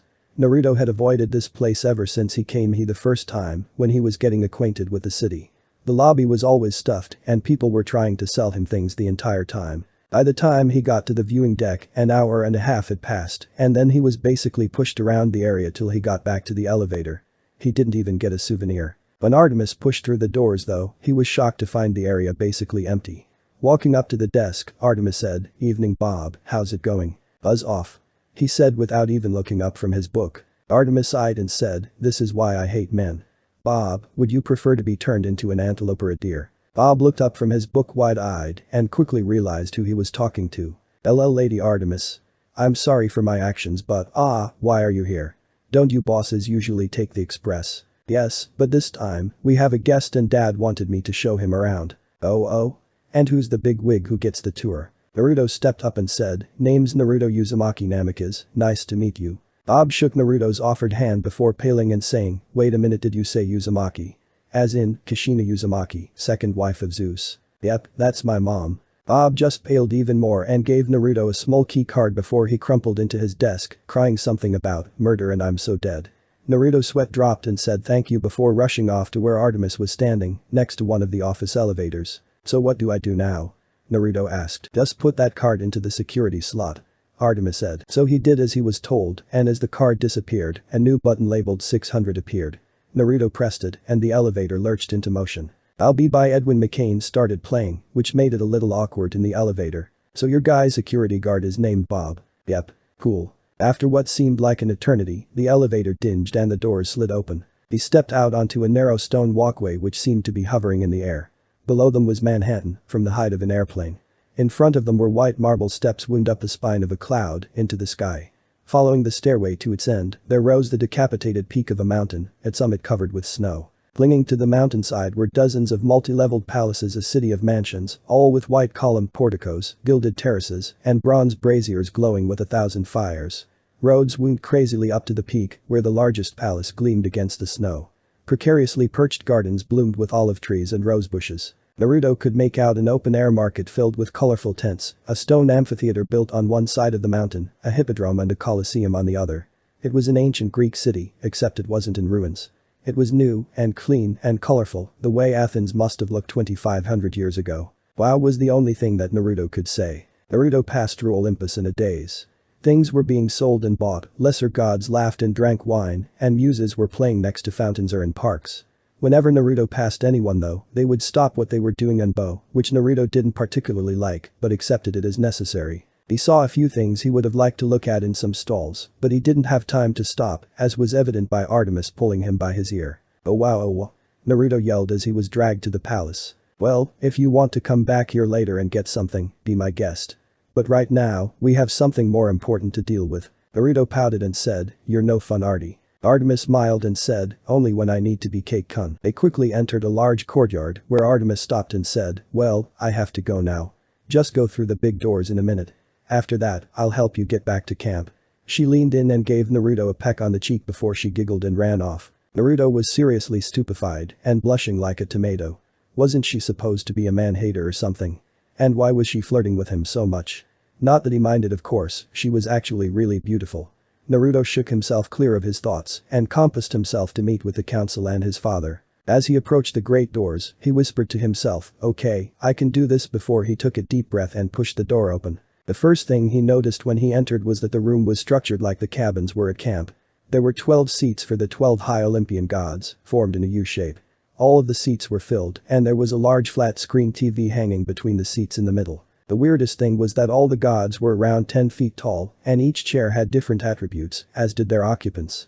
Poseidon looked like a beachgoer, Ares was wearing a standard US Army uniform, and Zeus was wearing a pinstripe suit. Naruto sighed and went to the middle of the U, standing directly in front of his father, whom he bowed to slightly and said, "Lord Zeus." Zeus seemed saddened by what he said, and stepping down from his chair, said, "Why do you not address me as your father? Do you feel hatred toward me for what I did?"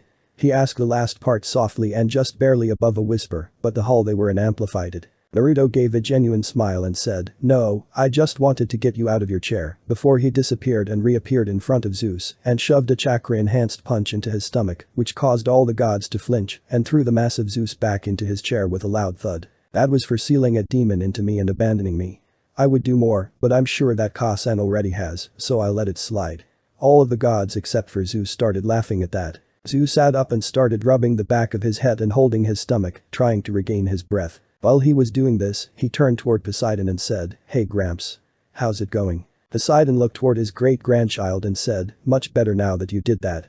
Why aren't you afraid of us?" Naruto took on a sad smile and said, "Well, you guys aren't any more intimidating than the fox I have sealed in my gut, so I just see past the serious act." Something flickered on the TV, and a male voice said, "Oh, did I miss the part where Zeus got his ass kicked?" Poseidon laughed and said, yes you did, brother." "Ah, damn it, at least tell me that Hephaestus was recording that." "I was," the grizzly blacksmith yelled. "Good.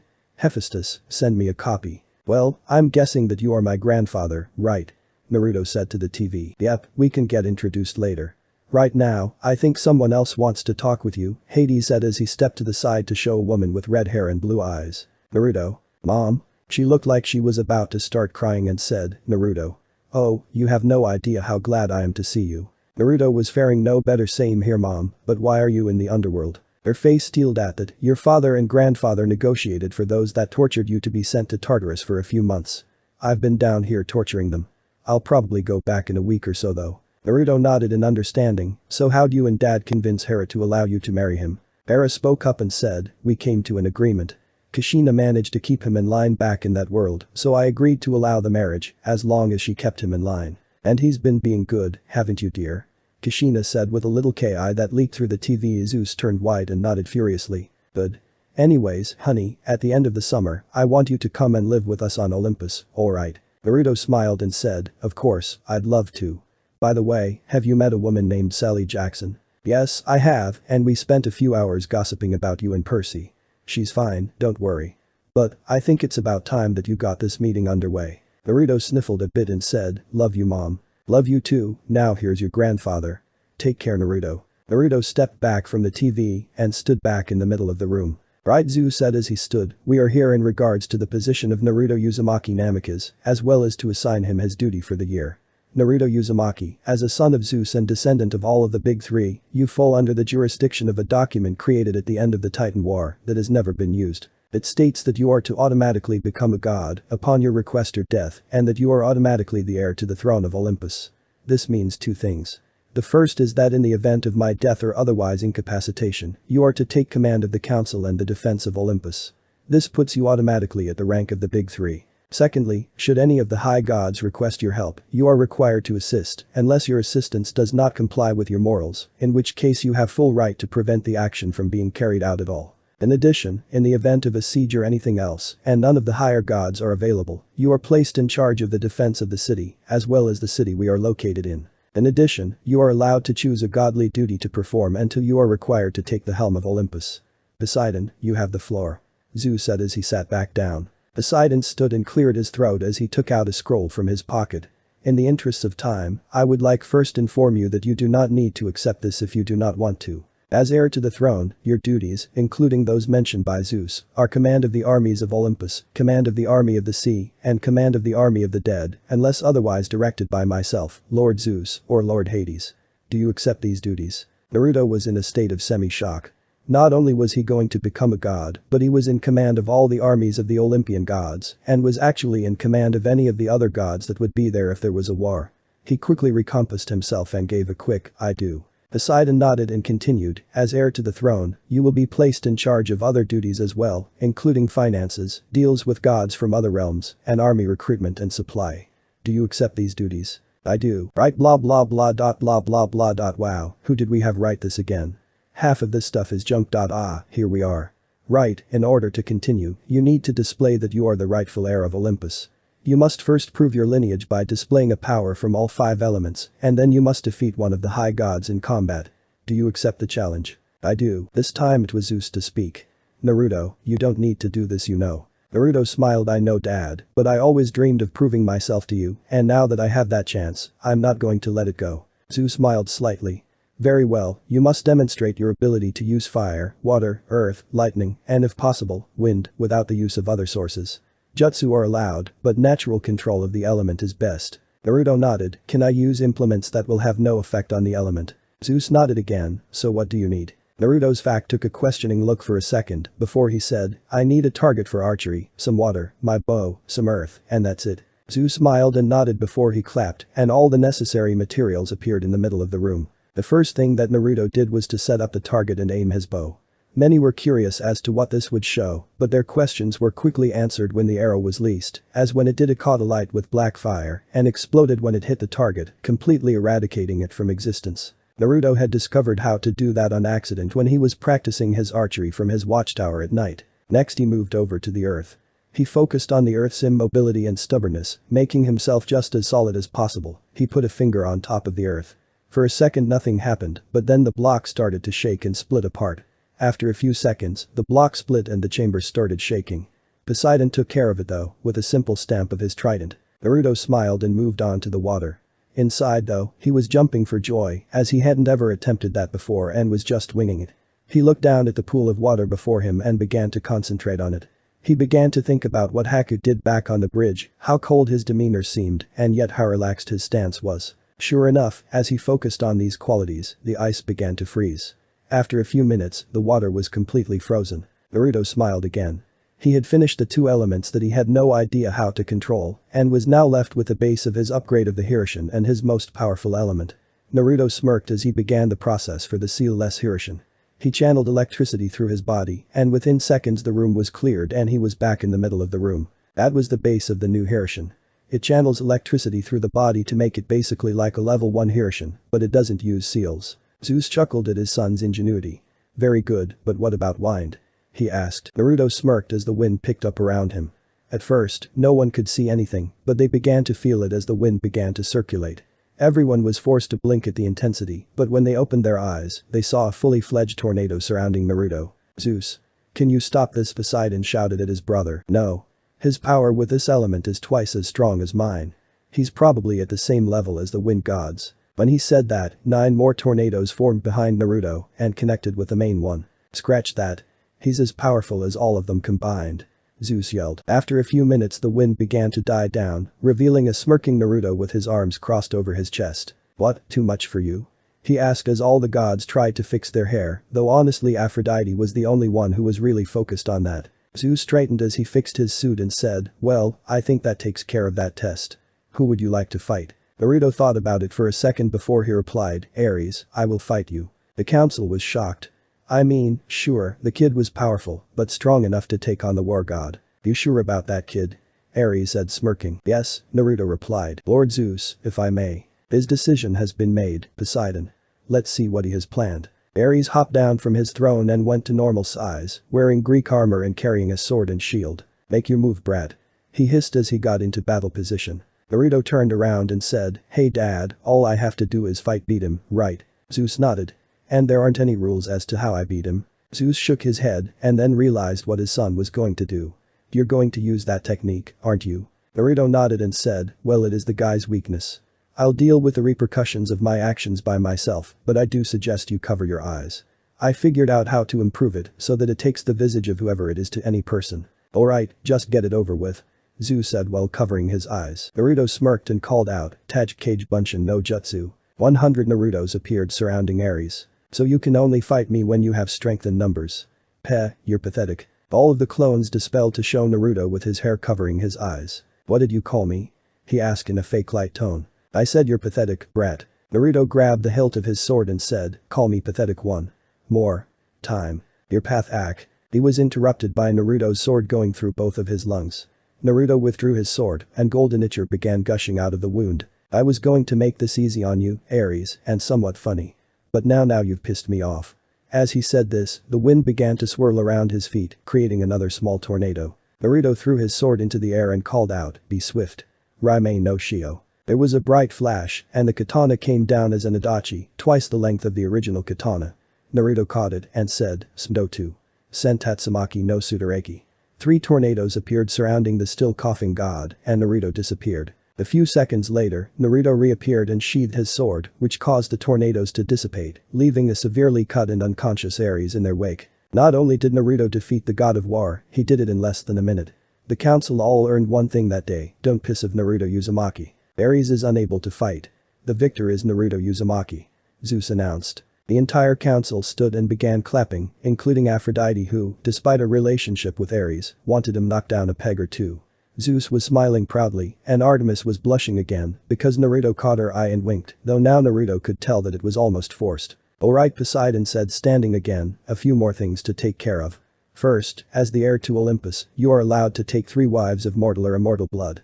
Naruto started blushing while Artemis started to scowl, but quickly contained it. It was previously arranged so that Artemis would be one of the wives of the heir if one ever appeared. Do you accept her hand? Naruto looked over at Artemis, who seemed to be looking at him almost pleadingly.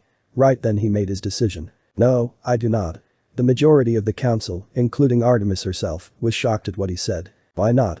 Am I unfair? Artemis asked, rising from her chair. No, Milady, however, I would never force something upon someone that they don't want or had no choice in. Zeus cringed at that, and Artemis continued, but much less angry now. How could you tell? Naruto smiled sadly, your eyes. I know those eyes all too well from looking in the mirror every day. He turned back to Poseidon and said, I respectfully decline and request that that particular part of the document be removed under my future authority. Although I will consider the multiple marriage section, but only if my future wife is okay with it. Poseidon smiled and said, alright, hereforward Artemis is removed from the document and given full free jurisdiction over who she marries under any circumstance.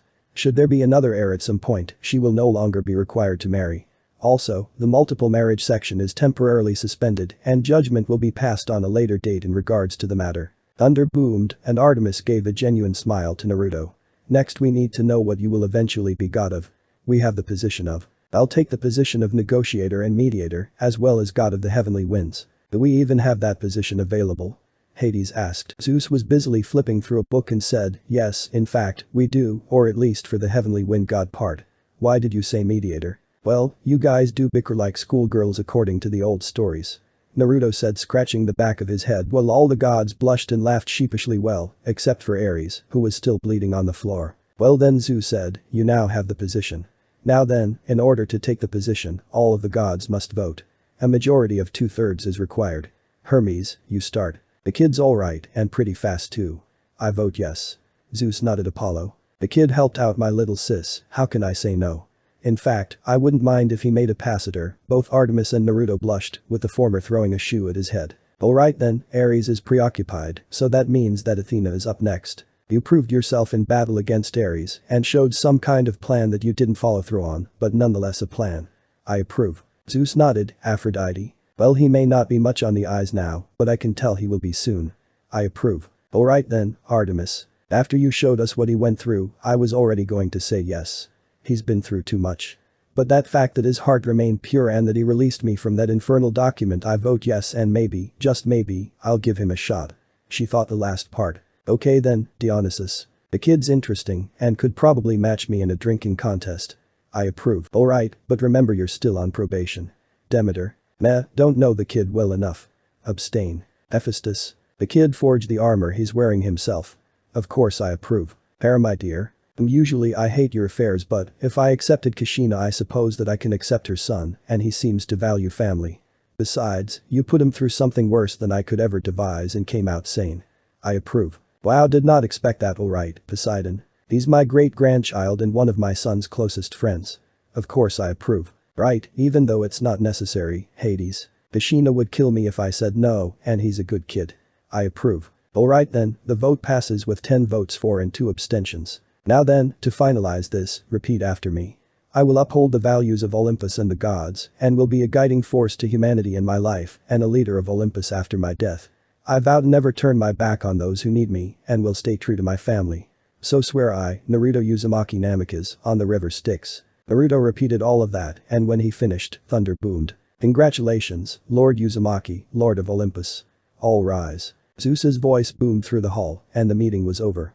All of the Olympians rose except for Poseidon and Zeus, as well as Artemis, who stayed behind to keep her word to Naruto and take him back to camp. Naruto. Zeus started. First, I would like to say sorry for the Camaro, and I got you a new one that's in your garage. Next, I have your orders. A few months ago, my lightning bolt was stolen.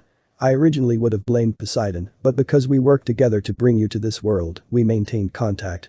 What we know is that neither Poseidon nor Hades stole it. In order to coax out the thief, we have begun fighting, or so the other gods believe. In reality, we've been arguing over random stuff like who has the best palace. We know that the thief is from that camp. Your job is twofold. Primarily, you are to find my bolt. Your secondary objective is to find the traitor. Do you have any questions? No, not about that at least. Although I am curious as to how you died and lived in the other world. Zeus sighed. Only the high gods can go there. We have an age-old agreement with the gods of that world that allows them to come to this world and become mortal, and likewise for us in their world. Time is abject in that world, meaning that I left here a few years after a traumatic event for me, and I took a mortal vacation there. I lost my godly powers, but found your mother. Oh, alright, that makes sense, I think. Don't worry too much about it. It'll make more sense later. Cool, so see you later, Dad. Yep, see ya. With that, the somewhat awkward conversation ended and Naruto walked over to Artemis. Well, that was interesting. Yeah, he's like that sometimes, so ready to go. Yep. But that Naruto took her hand and they disappeared. Eri appeared in the forest outside of Naruto's area. Well, here you are. You know, I wouldn't mind if I got to learn more about you at some point. Sure, maybe after camp is done. Alright, I'm sure I'll see you on Olympus. Can I still call you Artie? Only if I can call you Fishcake or Cake-kun. Alright, just don't tell anyone. Artemis giggled a bit at that. Hey Artie, want to help me with a prank? Artemis's eyes gained a mischievous glint. Who are we pranking? A few minutes later, they teleported in front of Chiron, who had stayed up fretting about having 2 big 3 children appear at camp. When they appeared, they were locked in an embrace that seemed a lot like a married couple's. What are you doing? Chiron yelled. They turned toward the centaur and said in unison, what? I can't hug my fiancé. Chiron started to stutter and then fainted on his couch, leaving a laughing god and half-god in his wake. Naruto woke up early the morning after his meeting with the council and his and Artie's prank on Chiron. Artie of course summoned a camera to take pictures of the horseman's face so that they could laugh at it later or use it as blackmail. Of course, if both of them weren't technically immortal, Naruto had no doubt that both of them probably would have died. When they got to his cabin, Artie went as far as to say that was her best experience with a man, and Naruto had replied by saying, well, hopefully there will be more to come. As he started his morning jog, he noticed several things were different since last night.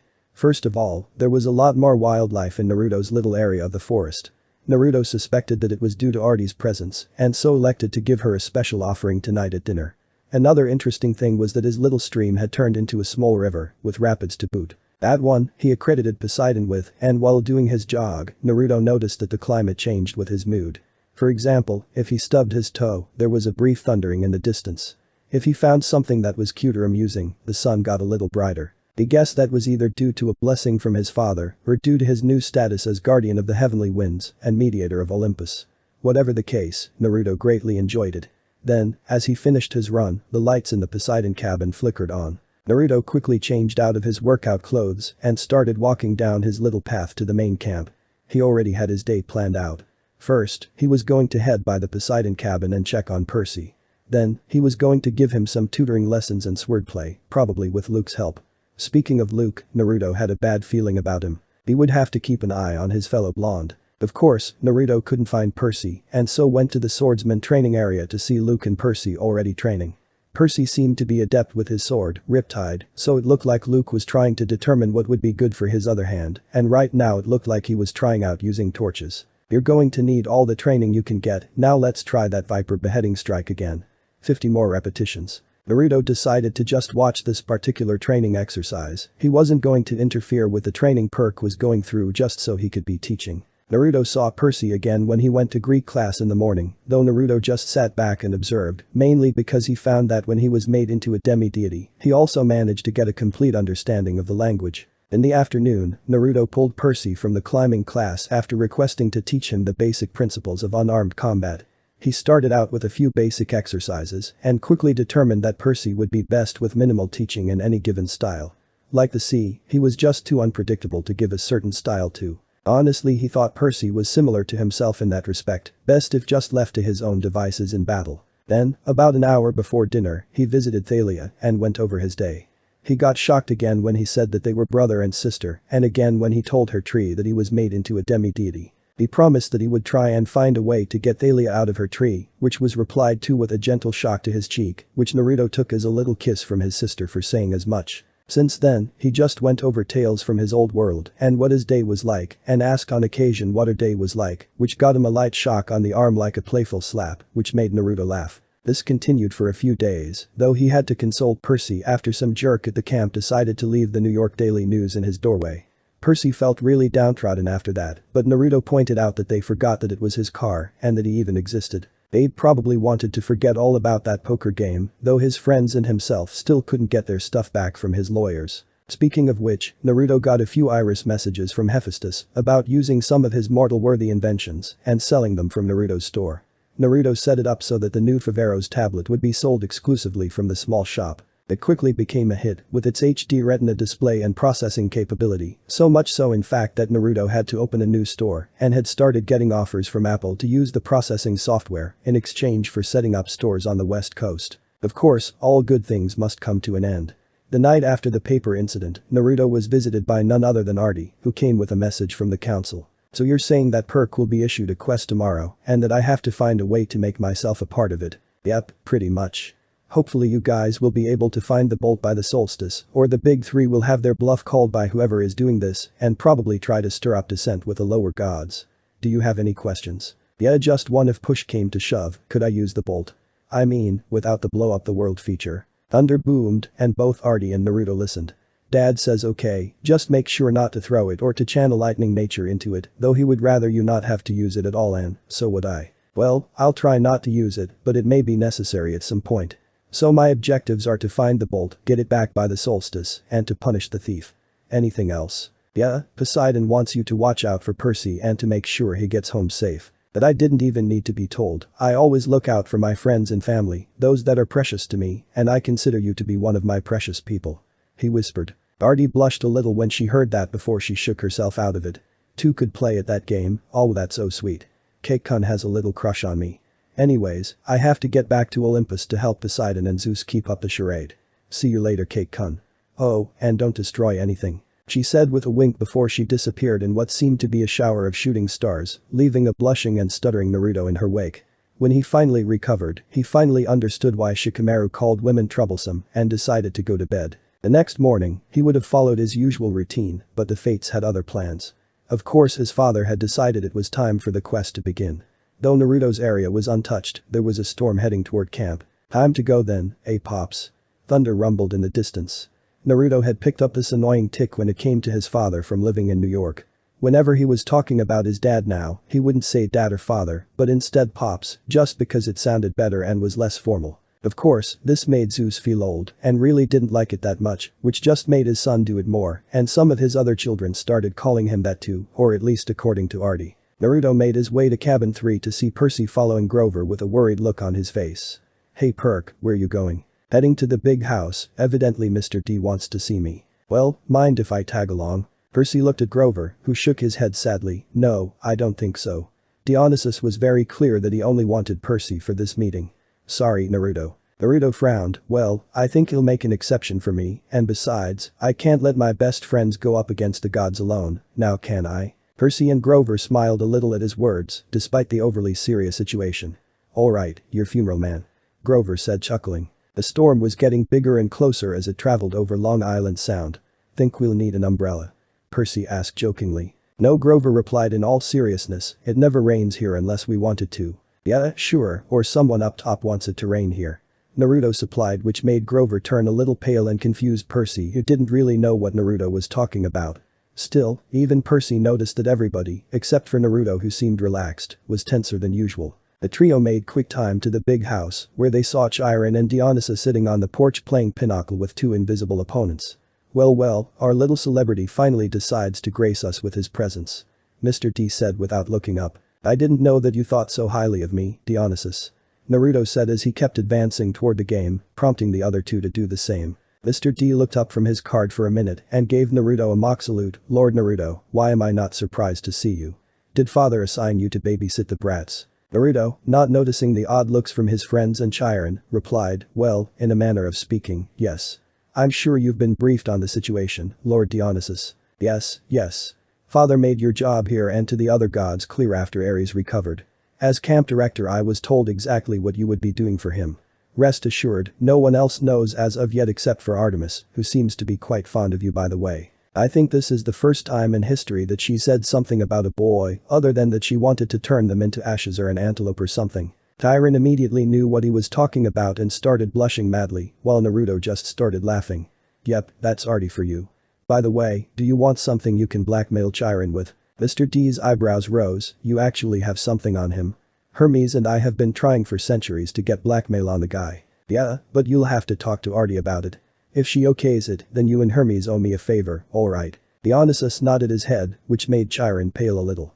Grover was thoroughly confused by the conversation, and Percy was getting irritated about getting left out of the loop. "Hey, someone mind telling me what's going on here?" Percy yelled. "Quiet mortal, don't interrupt two gods when they're speaking." Mr. D snapped as his chair began to be encased in grapevines. Sorry, but who's the other god?" Percy asked nervously, hoping that he wasn't about to be strangled by a grapevine. Mr. D turned back to Naruto and placed his face firmly in the palm of his hand. "You forgot to tell them, didn't you?" Naruto scratched the back of his head nervously. "Well, I've had a lot going on and..." "Oh please, you were just too busy flirting with Artemis." Turning away from a now blushing Naruto, he looked at Percy and Grover again, and both just looked confused. "Well then, allow me to introduce Naruto Uzumaki Namikaze, son of Zeus, grandson of Hades, and great-grandson of Poseidon, god of the heavenly winds, mediator of Olympus, heir to the throne of Olympus, and grand general of the Olympian army." Chiron just looked at Naruto with his mouth agape. Grover was wondering how he became a god and was flirting with Artemis, and Percy had let out an audible gasp before feeling a little better about himself, in hoping that he had at least one god on his side. Of course, there was another gasp heard on the porch that was distinctively female that Naruto and Chiron picked up on, but didn't say anything about it, seeing as how it had been covered up by Percy's. "So you're telling me that Naruto is a god?" Percy asked a little timidly. Naruto sighed. "I'm not exactly a god yet, Perk. I prefer the term demi-deity, seeing as I'm more on the other side of the god scale now than the human one. I'll only become a god when I want to become one or when I die. Pretty simple." "And when did this happen?" "A few days ago, when Artie took me to Olympus." "Well, that explains the fiancé thing," Chiron whispered, but Dionysus heard him. "Fiancé thing?" Dionysus asked with raised eyebrows. "Ask Artie. I would tell you, but you have a meeting to go to soon, am I right? Besides, she's a better storyteller than I am, or at least I'd hope so, considering her brother." Naruto said quietly. "Ah yes, quite right. I have to talk with Peter Johnson before I go though." "It's Percy Jackson," Sir Percy hissed. The floor shook a little as Dionysus took on an angry look.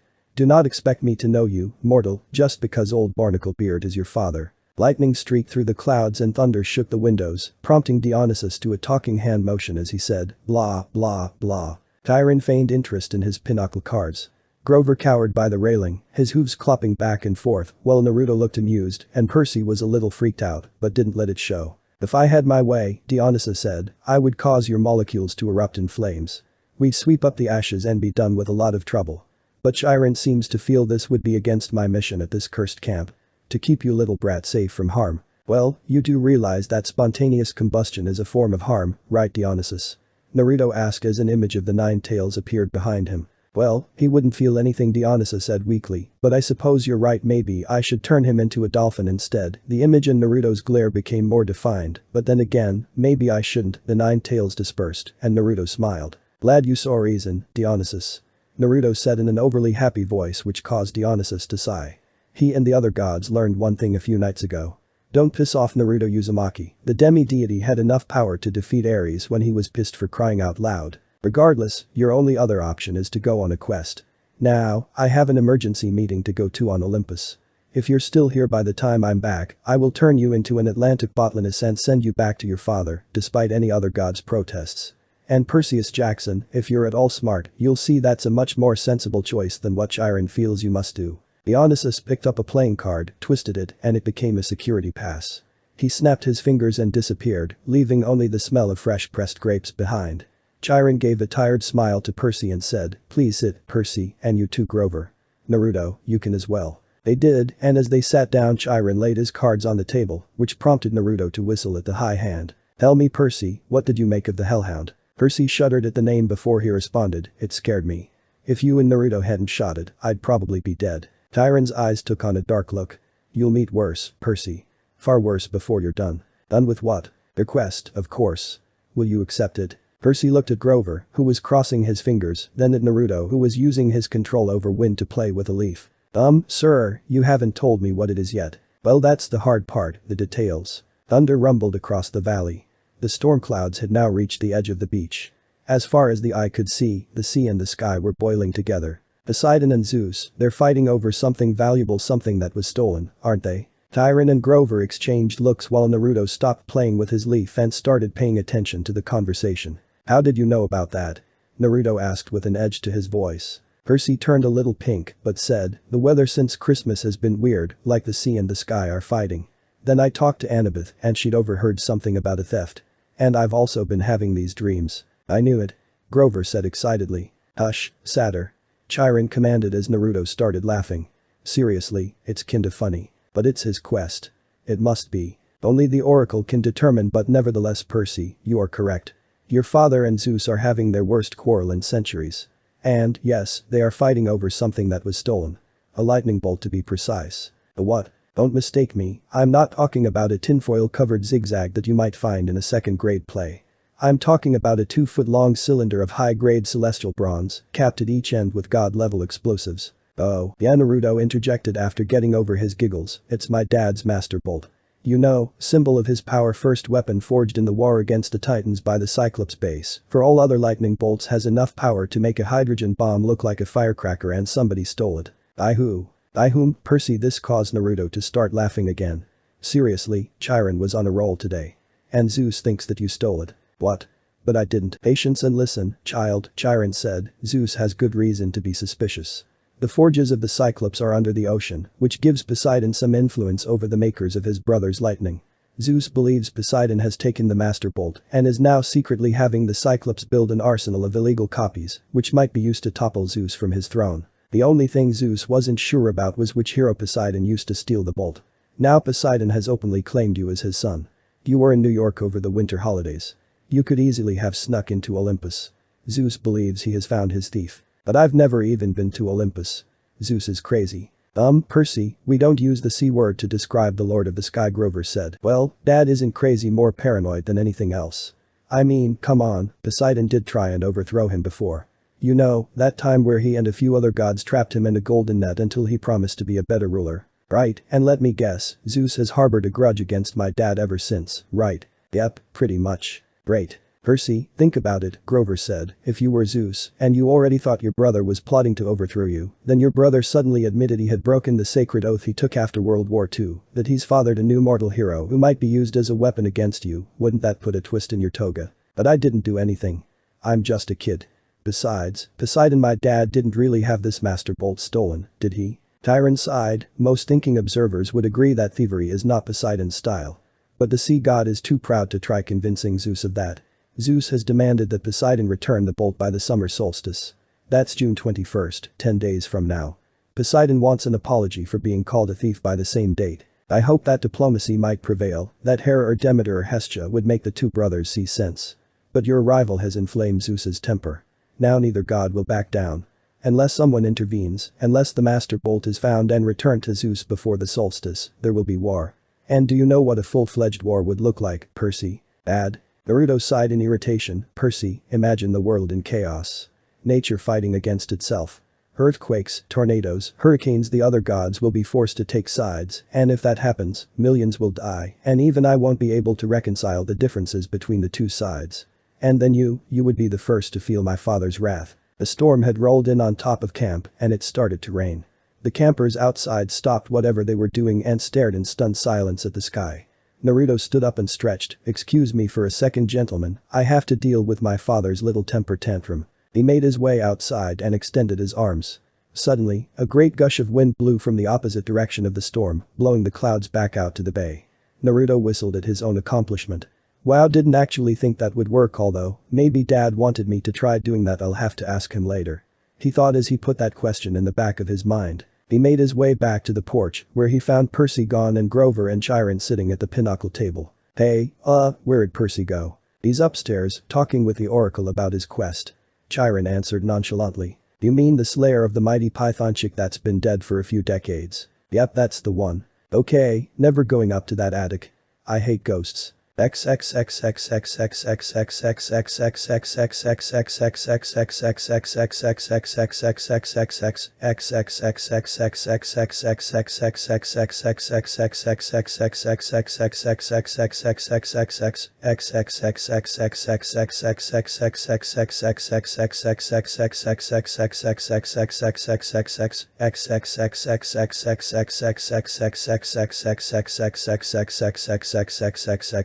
Naruto almost fell asleep while he was waiting for Percy, but he was trying to stay awake to deal with the rest of all this quest business.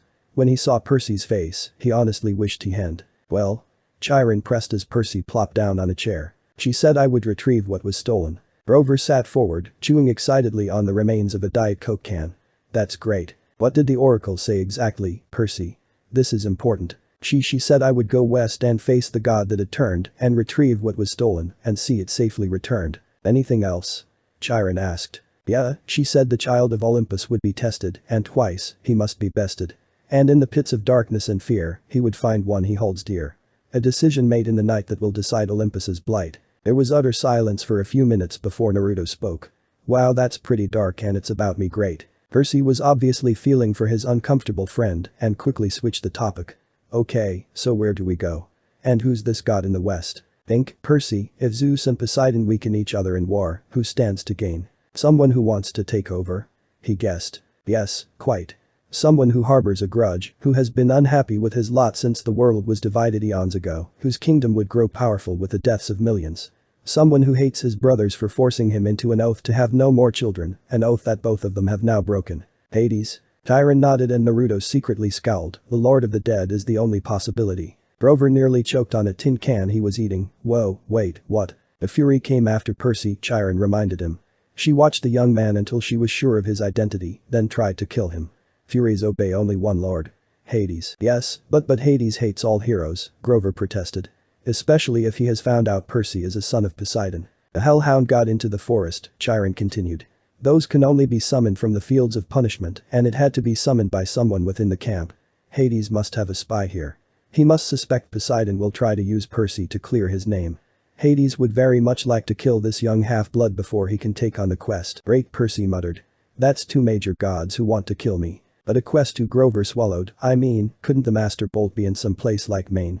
Maine's very nice this time of year. Naruto smirked a little. Shinobi lesson number 52.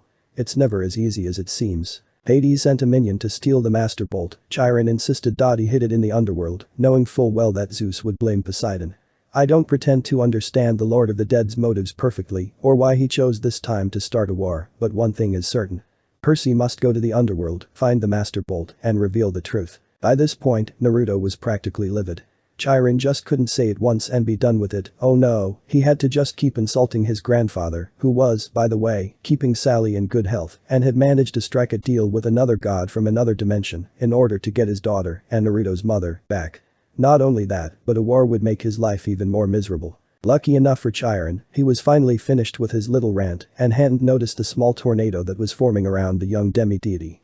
Grover, on the other hand, had started eating pinochle cards like potato chips. Look, if we know it's Hades, why can't we just tell the other gods? Zeus and Poseidon could go down to the underworld and crack some heads, and we get off scot-free. It's not that easy, Perk. Naruto said, aside from me, no other god can set foot on another god's territory unless they're invited. I'm an exception because I'm a negotiator, and even then, I'm still half human. Heroes, though, have special privileges. Despite being half mortal half god, they have no real allegiance to any particular god, which makes them able to do whatever they please. Why do you think the gods always operated through humans in the old stories? So you're saying I'm being used? Not exactly, Perk, though I will say that it's not exactly a coincidence that Poseidon claimed you now. He was probably trying to prevent the other gods from trying to kill you, but he had to claim you due to the situation he's in. He needs you, Perk. Percy turned his gaze to Chiron, is that true? In so many words, yes. You've known I was Poseidon's son all along, didn't you? Chiron shrugged, I had my suspicions. After all, I've spoken to the oracle too. Percy seemed to be having an internal debate with himself before he said, so let me get this straight, I'm supposed to go west and confront the Lord of the Dead, find the most powerful weapon in the universe, and get it back before the summer solstice, in 10 days. Yep, that's pretty much it. Well, aside from that bit about the child of Olympus, you hit it right on the head. Grover was still eating cards, either still scared by Naruto or by the prospect of going underground. You don't have to go, you know. Percy said, I can't ask that of you. Oh, he shifted his hooves. No, it's just that Satyr's an underground place as well. He took a deep breath and then stood, brushing the shredded cards and aluminum bits off his t-shirt. You saved my life, Percy. If you're serious about wanting me along, I won't let you down. Percy looked obviously relieved before he turned to Naruto, who was back to playing with his leaf, which was now stuck on his forehead. You don't even need to ask, Perk. I'm coming with you whether you like it or not. Besides, someone's got to make sure you two don't get killed by a god. Percy let out a sigh of relief, thanks G-Man, Naruto. He turned toward Chiron again and asked, so where do we go? The oracle said just to go west. The entrance to the underworld is always in the west. It moves from age to age, just like Olympus. Right now, of course, it's in America. Where? Chiron just gave Percy a blank stare, I thought that would be obvious enough. The entrance to the underworld is in LA. Oh, naturally. So, we just get on a plane and… Naruto slapped Percy on the back of the head, no you idiot. Think about it, your father, Poseidon, is bitter rivals with my father, Zeus. You go in my dad's domain, and I can pretty much guarantee you won't be coming out again. But you'll be with us, right? I mean, can't you just ask Zeus to spare us or something? Naruto sighed, yeah, I probably could if I had something of value to him, like the bolt, but otherwise probably not. But you're his son. Naruto deadpanned, who will be immortal after he dies. So unless we get the bolt, I would recommend not taking a plane. Alright, so we're going overland. Percy said nervously as lightning crackled in the sky. That's right, Chiron said, now normally only 2 companions would be able to accompany you. However, Naruto is an exceptional case and will be accompanying you even if I said no, so you will have 3 companions. Grover is 1. Naruto is number 2.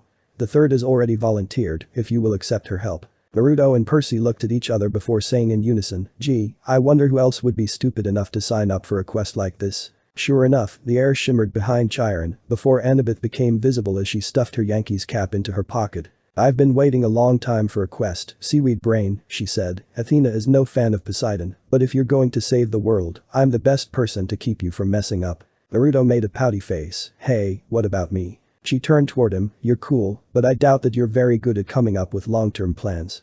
You seem more like a battle strategist to me. And let me guess, poor or next to no sense of direction. Naruto frowned a little. She'd hit the nail on the head. Well, I can tell location based on the sun, but everything else you said is true. She started to laugh, but at least I know that the Mets are the better team. She stopped laughing and sent him a glare. They haven't been to the World Series since 2000. Yeah, well at least they don't cheat. Yeah, how do they cheat, huh, Naruto? Tyrant cleared his throat, breaking Annabeth and the demi-deity out of their self-absorbed argument. Well, if you two are done arguing, I suggest that you get packing. You four have a bit of an adventure in front of you. We can only get you to the Manhattan bus terminal. After that, you're on your own. All four of them nodded solemnly and went off to their cabins to pack. It really didn't take Naruto long to pack, considering he always kept enough clothes, money, food, and weapons and sealing scrolls as possible.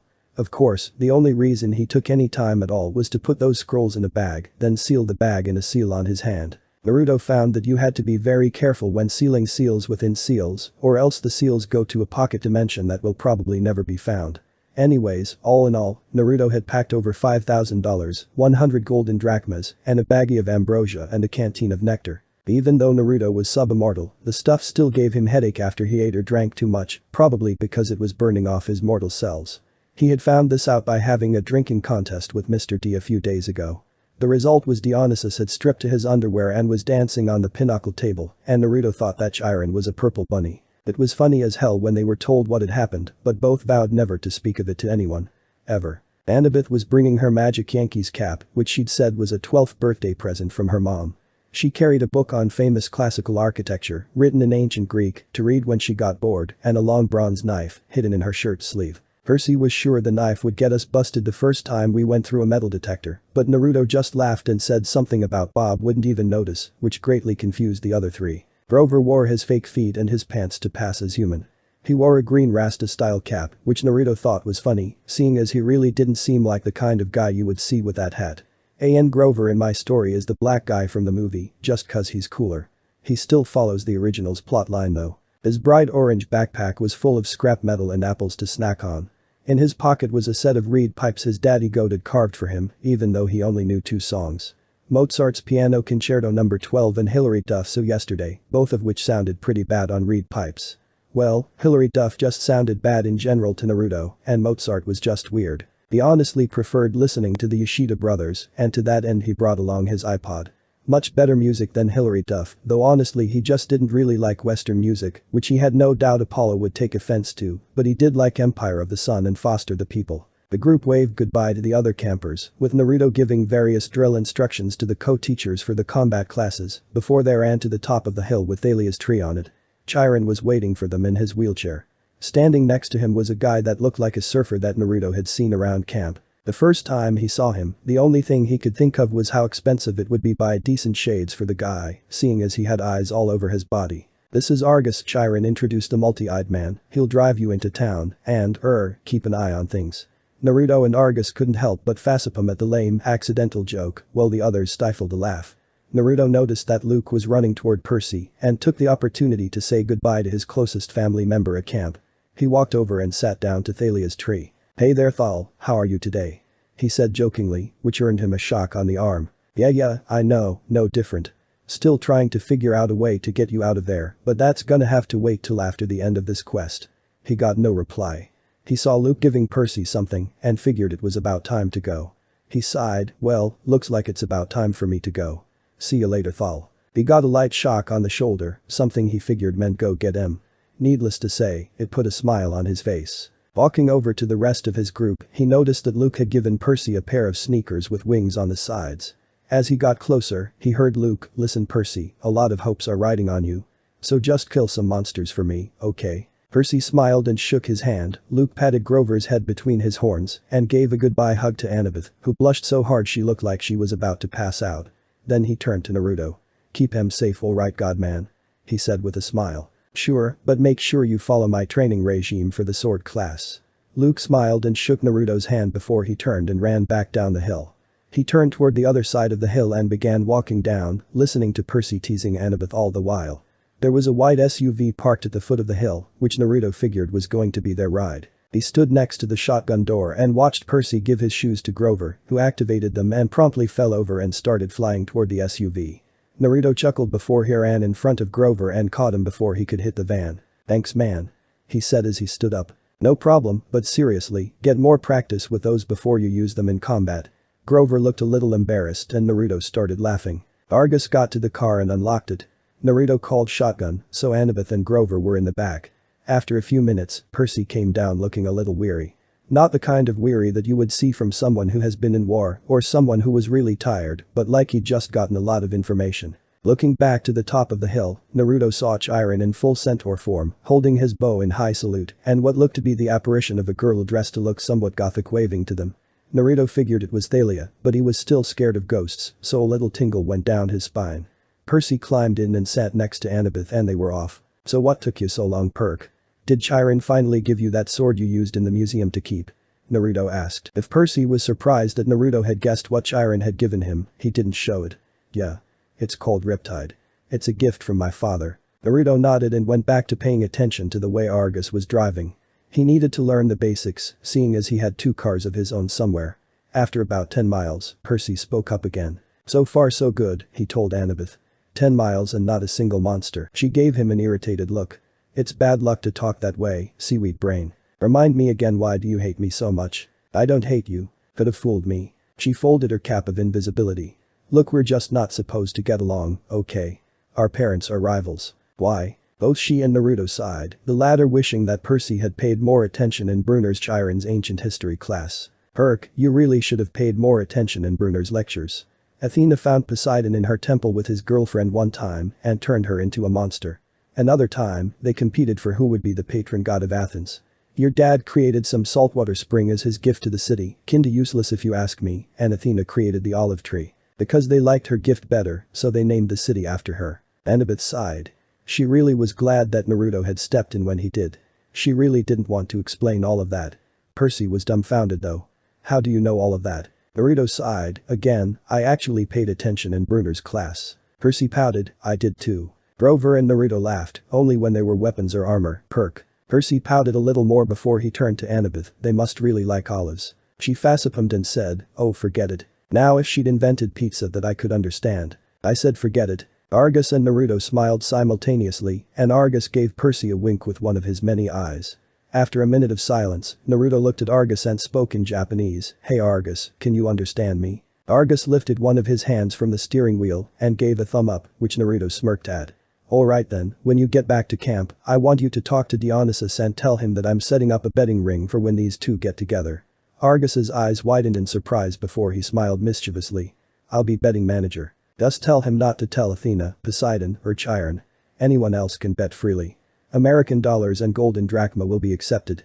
Should I put you down for anything? Argus closed most of his eyes in thought for a moment before he replied in Japanese. I'll say 4 years from now put me down for $100 and 20 drachma. Naruto nodded and mentally filed that bet away. Ahem. Annabeth said in the back. Naruto, could you stop speaking Japanese? Not all of us understand it, you know. Naruto gave a fake blush and said, Gomen, Annabeth. Which earned him a shoe in the face. After a couple of hours, they'd made it to the Upper East Side Greyhound bus station, but it was getting dark and had started to rain. Argus dropped them off not too far from where Percy lived. Argus unloaded their bags, made sure they got their bus tickets, and then drove away, the eye on the back of his hand, opening to watch them as he pulled out of the parking lot. Annabeth walked off to find the restroom, and Naruto unsealed a small canteen of sake and took a swig. What? He was thirsty. Looking over to Percy and Grover, he noticed that Percy was staring in the direction of his apartment and that Grover was talking to him about something. As he walked over, he only caught a few choice words, but quickly figured out what they were talking about. Gabe. Your mom married Gabe for you, Grover told said. You call him smelly, but you've got no idea. The guy has this aura, yuck. I can smell him from here. I can smell traces of him on you, and you haven't been near him for a week. Thanks, Percy said. Where's the nearest shower? You should be grateful, Percy. Your stepfather smelled so repulsively human he could mask the presence of any demigod. As soon as I took a whiff inside his Camaro, I knew. Gabe has been covering your scent for years. If you hadn't lived with him every summer, you probably would have been found by monsters a long time ago. Your mom stayed with him to protect you. She was a smart lady. She must have loved you a lot to put up with that guy if that makes you feel any better. Naruto could tell that it really didn't and that Percy was still angry at his dad for not visiting or doing anything. Percy, we will get your mom back. So don't get all emo on me, okay? Percy looked up to see Naruto standing there looking up at the clouds. Thanks, Naruto. Percy said with a smile. No problem, Perk. And also, think about forgiving your father for not being there. It may not seem like it, but he stayed away to protect you in a way. I mean, if he had stayed with you and your mom, you would have been hunted by monsters for the entirety of your life. Even though he couldn't be with you or see you directly, he was still watching over you. Percy's face took an angry look, but quickly faded to one of confusion. Really, how?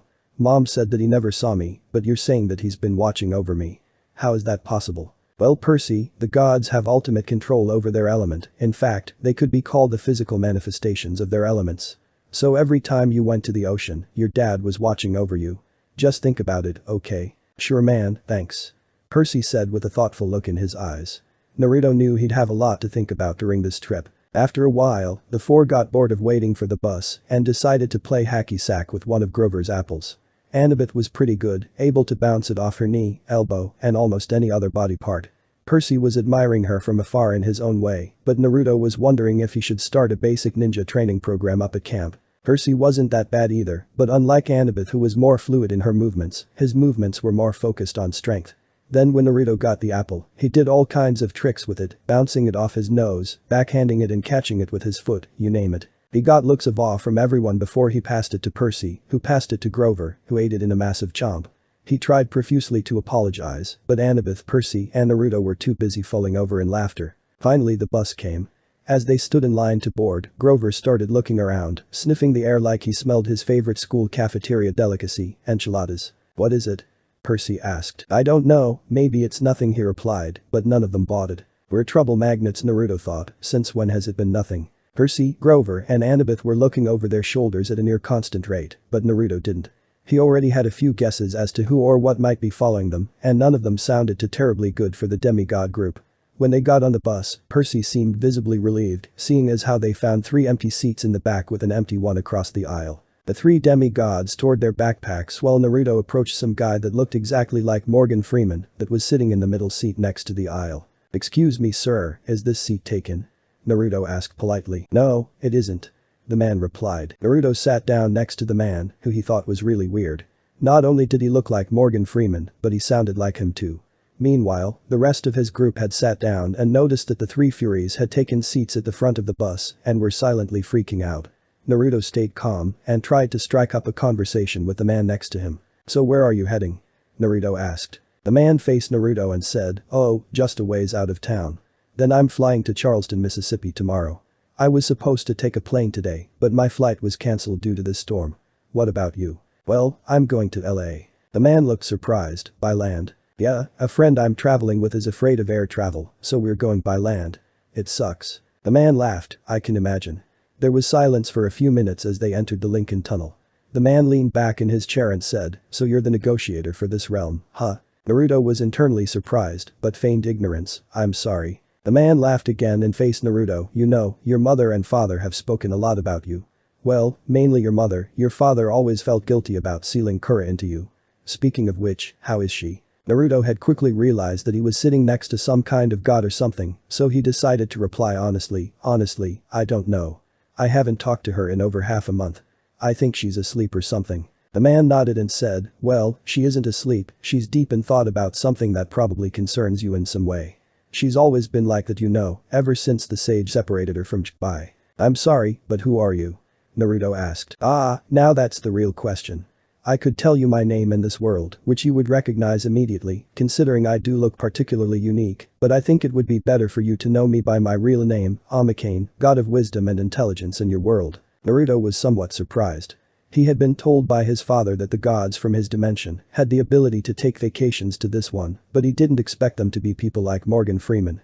Speaking of which, he had Morgan Freeman sitting next to him. So you're Morgan Freeman? Yep. And god of counsel for my world? Yep. Awesome Tebeo. The mortal god laughed. Yep, pretty much. Your father wanted me to tell you that after this summer I'll be teaching you the art of diplomacy when I'm in the city. He's coming up with a plan so that I can teach you while you can still be on Olympus and go to mortal school while taking missions from the gods that need stuff done. Personally, I think it's a bit much, but you Uzumakis always were an industrious bunch, maybe you'll figure something out. Naruto smiled, already did. The solution is Kage Bushnin. I'm surprised that he hasn't figured out that it's the secret to defeating paperwork. Freeman's eyes widened and he smacked his forehead, and that is why we need new blood in the godly councils. What, you didn't know either? No. Wow, don't tell anyone, I could use it to gain me some favors in the future. Freeman smiled, alright then, I won't. Anyways, it looks like it's time for this conversation to end. Your grandpa's minions are coming this way and they don't look happy. Naruto looked down the aisle to see that Ms. Dodds and her sisters were walking toward them and that Percy had put on Annabeth's Yankees cap and disappeared. He turned back to Freeman with a worried look, "You going to be okay? Things might get messy." Freeman scoffed, "Please. I may be mortal right now, but I have millenniums of experience. I'll be fine." Naruto nodded and paid attention to the Furies, who had just transformed into their true states. Their faces were still the same, but their bodies had shriveled into leathery brown hag bodies with bats' wings and hands and feet like gargoyle claws. The handbags they were carrying had turned into fiery whips. The Furies surrounded Grover and Annabeth, lashing their whips, hissing. "Where is it? Where?" Luckily they hadn't noticed Naruto or had just thought he was another passenger, seeing as they were focused on Percy's scent. Naruto found this odd, considering that all the other passengers were cowering in their seats. "He's not here," Annabeth yelled. "He's gone." The Furies raised their whips and Naruto had had enough. "Of course," he said, "I'd be happy to take a message from you ladies." They turned to see Naruto in full samurai regalia without the helmet. The white lines on his arms and legs had changed to an electric yellow. His shoulder plates now included battle horns surrounding the Uzumaki swirl, and there was a green trident that went through the one on his breastplate. The trident faced downward, and two of the tails on the back of his breastplate held twin lightning bolts heading to both arms. He'd redesigned it to be more intimidating and reflect his heritage. He'd even made designs for future models, but for now this was the one he was using. The Furies widened their eyes in surprise. "Lord Uzumaki, what are you doing here?" "I'm on a quest." He replied with a steely gaze that would make mortals flinch. "I'm guessing that Gramps didn't tell you that you would be up against me, judging by the looks on your faces." "No, he didn't, but we have our orders." "Now where is Percy Jackson?" Annabeth drew her bronze knife. Grover grabbed a tin can from his snack bag and prepared to throw it. Naruto was about to grab his sword from its scabbard. Suddenly everyone in the bus was thrown to the right, with Naruto landing on top of Morgan's lap. The bus slammed against the side of the tunnel, grinding metal, throwing sparks a mile behind them. They careened out of the tunnel and back into the rainstorm. People and monsters were being tossed around the bus and cars were being plowed aside like bowling pins. Somehow the driver found an exit. They shot off the highway, through half a dozen traffic lights, and ended up barreling down one of those New Jersey rural roads where you can't believe there's so much nothing right across the river from New York. There were woods to their left, the Hudson River to their right, and the driver seemed to be veering toward the river. Suddenly, the bus wailed, spun a full circle on the wet asphalt, and crashed into the trees. The emergency lights came on. The door flew open. The bus driver was the first one out, the passengers yelling as they stampeded after him. Morgan had pushed Naruto up and run out himself, putting something in Naruto's pocket in the process. The Furies regained their balance. They lashed their whips at Annabeth while she waved her knife and yelled in ancient Greek, telling them to back off. Grover threw tin cans. Naruto was gripping his sword in a ready stance. Just before a battle broke out, Percy reappeared at the front of the bus. "Hey!" he yelled. The Furies turned, baring their fangs at him and started stalking up the aisle. "Perseus Jackson, you have offended the gods. You shall die."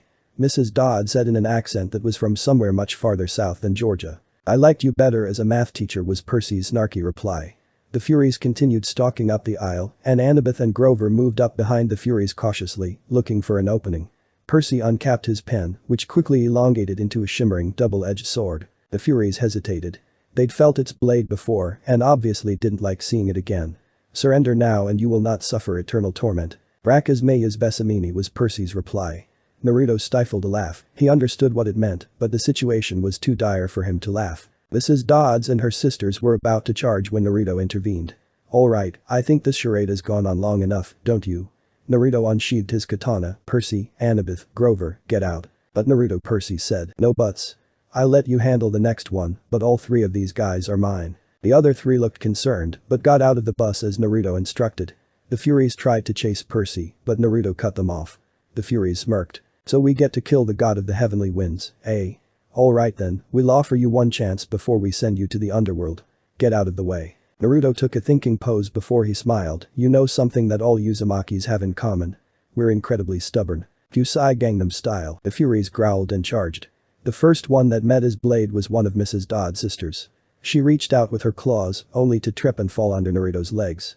He stabbed down and sent her back to the underworld. The second one stayed back and lashed out with her whip, which Naruto caught and pulled her forward into a dancing pose before spinning her around and breaking her neck, sending her back as well. Mrs. Dodd snarled, "Come on brat, let's see what you've got." Naruto smirked and created two clones that appeared at his sides.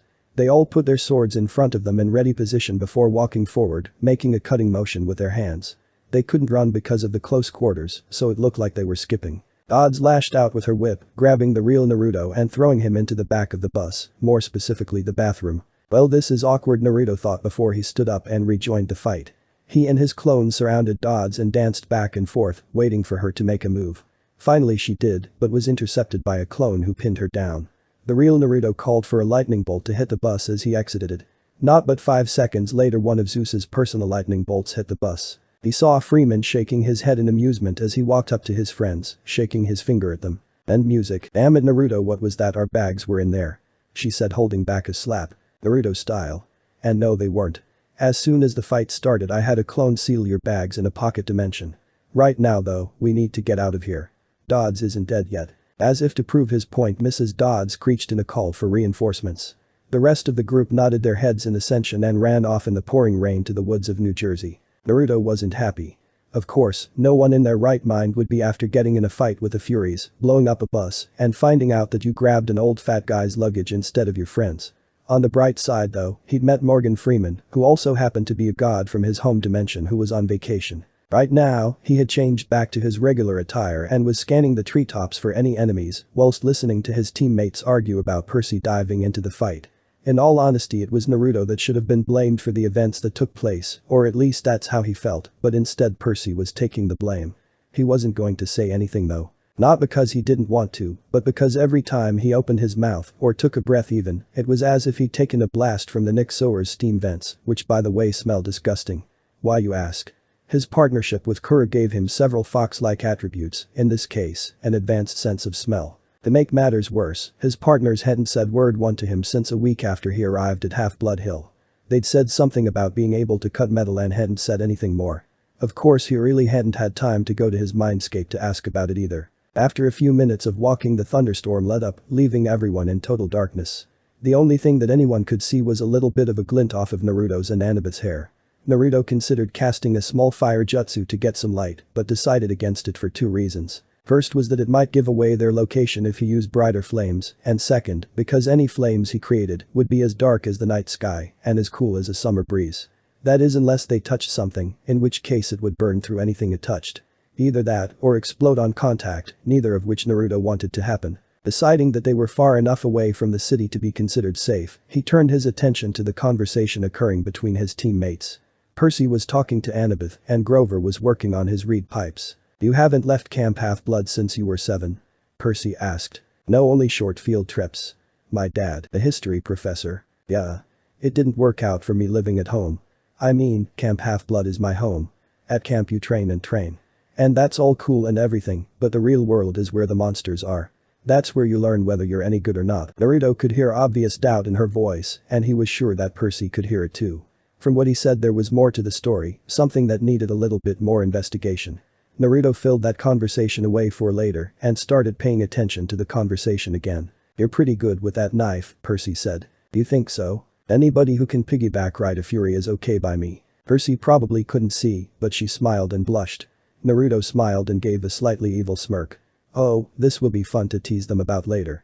Naruto filed that away as he did with the last conversation before a rather loud noise that sounded like a dying owl screeched through the forest. Hey, my reed pipes still work.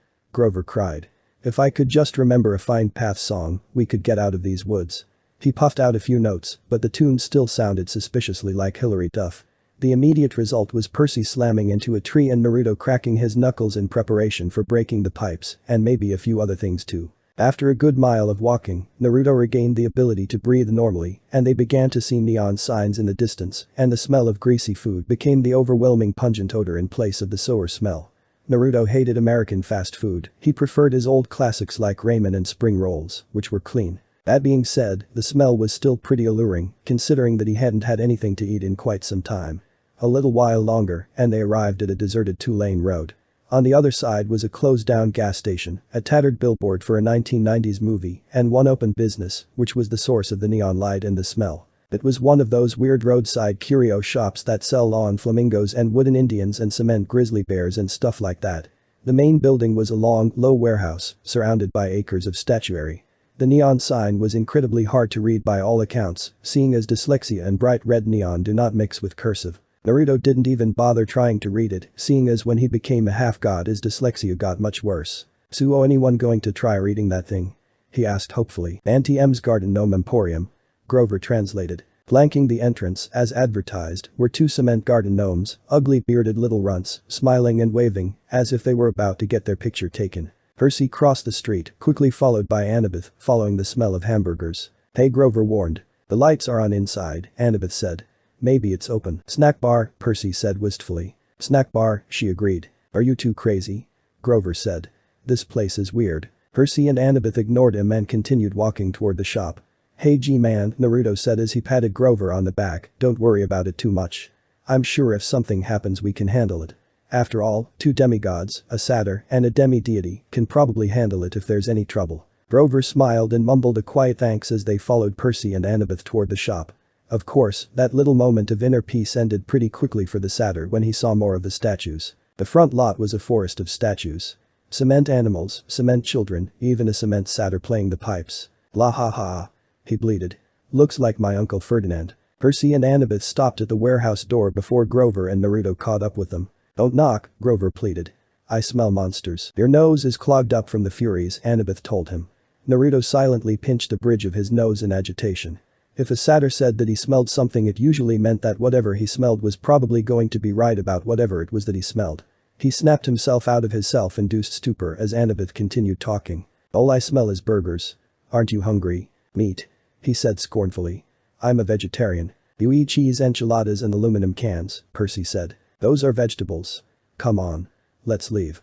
These statues are looking at me." Then the door creaked open, and standing in front of them was a tall Middle Eastern woman at least they assumed she was Middle Eastern, because she wore a long black gown that covered everything but her hands, and her head was completely veiled. Her eyes glinted behind a curtain of black gauze, but that was about all they could make out. Her coffee-colored hands looked old, but well-manicured and elegant, so Naruto imagined she was an older lady who had once been beautiful. Her accent sounded vaguely Middle Eastern, too. She said, "Children, it is too late to be out all alone. Where are your parents?" Annabeth started to say. "We're orphans," Percy blurted out. As he did so, Naruto involuntarily cringed. Oh, how he hated that word. "Orphans?" the woman said. The word sounded alien in her mouth. "But, my dears. Surely not." "We got separated from our caravan," Percy said. "Our circus caravan." Naruto cringed again. The one thing he hated more than the word orphan was feeling like he didn't belong. Percy was too caught up with what he was saying, but the woman, Annabeth, and Grover definitely noticed and were even more curious about the blonde. I mean, sure, Annabeth and Grover knew about the fox and Naruto being a half-god, but they really didn't know much else about him. They'd all assumed that he'd been treated badly back at camp, but the way he was reacting told them that there was more to the story. They made a mental note to talk to the blonde later and see if they could get him to open up as Percy continued. "The ringmaster told us to meet him at the gas station if we got lost, but he may have forgotten, or maybe he meant a different gas station. Anyway, we're lost. Is that food I smell?" "Oh, my dears," the woman said. "You must come in, poor children. I am Auntie M. Go straight through to the back of the warehouse, please. There is a dining area." They thanked her and went inside, though Naruto noticed that she was looking right at him as they walked for some reason, and if her fidgeting was anything to go by, she was nervous about his presence. If he was right about why, then his demigod friends were going to have a lot on their plate. He was snapped out of his musings by a gentle nudge from Grover as they entered the next room. The warehouse was filled with more statue people in all different poses, wearing all different outfits, and with different expressions on their faces. The weird thing was that they were all life-sized. Naruto began to notice that the statue's eyes seemed to follow him, and definitely noticed Auntie M locking the warehouse doors. He didn't say anything though, seeing as he told Percy he could handle the next fight that they got into. After a minute of walking, they reached the back of the warehouse, where there was a fast food counter with a grill, a soda fountain, a pretzel heater, and a nacho cheese dispenser. Everything the modern man could want in terms of food, plus a few steel picnic tables out front. "Please, sit down," Auntie M said. "Awesome," was Percy's response. Grover said reluctantly, "We don't have any money, ma'am." That made Naruto somewhat hopeful that they could get out of there, or at least that someone in his group still was in their right mind. But his hopes were crushed for leaving when Auntie M said, "No, children. No money. This is a special case, yes. It is my treat for such nice orphans." "Thank you, ma'am," Annabeth said. Auntie M stiffened, as if Annabeth had done something wrong, but then the old woman relaxed just as quickly. "Quite all right, Annabeth," she said. "You have such beautiful gray eyes, child. Yep, Naruto thought as he realized that they hadn't introduced themselves. That's Medusa. Well, I promised a perk could have the next one. I wonder if there's any popcorn around here. He started paying attention when she disappeared behind the snack counter and started cooking. Before they knew it, she'd brought them plastic trays heaped with double cheeseburgers, vanilla shakes, and XXL servings of French fries. Percy was inhaling his burger, Annabeth was slurping her shake, and Grover picked at his fries and eyed the tray's waxed paper liner as if he might go for that, but he still looked too nervous to eat. Naruto on the other hand was eating something that looked like brownies he pulled out of a seal on his forearm, though oddly enough no one said anything about it, probably because Medusa already knew that he was, and the others were too busy inhaling their food. He could hear a distinct hissing noise, but really didn't think too much of it, seeing as how he already knew he was in Medusa's home, though he was secretly hoping that one of his companions would notice as well. "What's that hissing noise?" he asked. "Hissing?" Auntie M asked. "Perhaps you hear the deep fryer oil. You have keen ears, Grover. I take vitamins. For my ears." "That's admirable," she said. "But please, relax." Auntie M ate nothing. She hadn't taken off her headdress, even to cook, and now she sat forward and interlaced her fingers and watched them eat. It was just a tidbit unsettling. "So you sell gnomes?" Percy said, trying to act interested. "Oh, yes," Auntie M said. "And animals. And people. Anything for the garden. Custom orders. Statuary is very popular, you know. A lot of business on this road." "Not so much, no. Since the highway was built, most cars, they do not go this way now.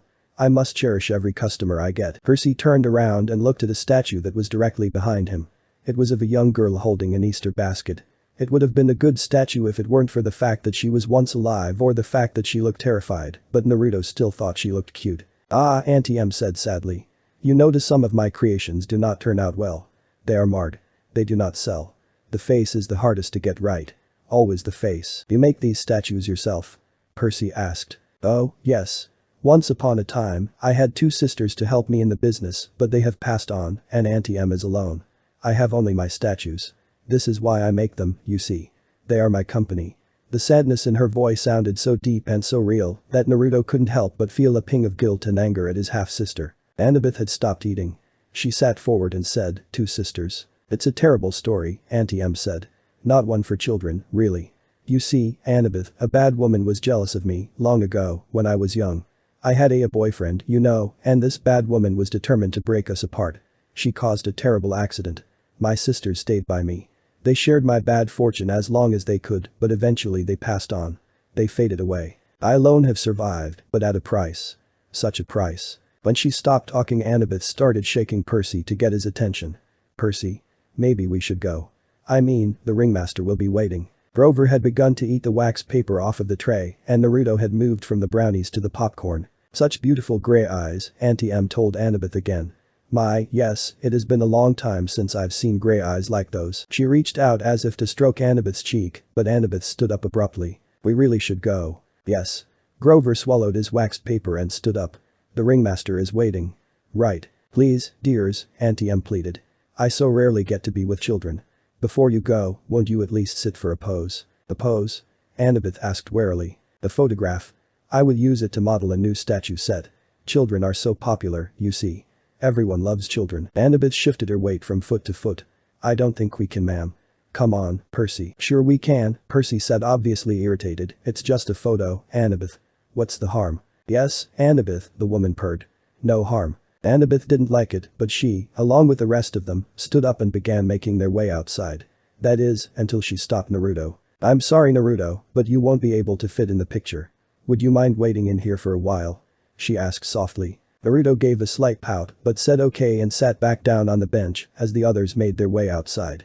He heard the distinct clicking of the door being locked and started stretching a little to relax. As Naruto leaned back to pop his back, he heard the sounds of a battle being waged outside. "Heh, sounds like they figured out it was Medusa. I wonder if they need my help." "Oh, I think you'll have other things to worry about." Something hissed from seemingly nowhere. Naruto quickly stood up and donned his armor without his helmet and drew his katana in one swift motion. To be honest, he wasn't all that surprised that Medusa wasn't alone.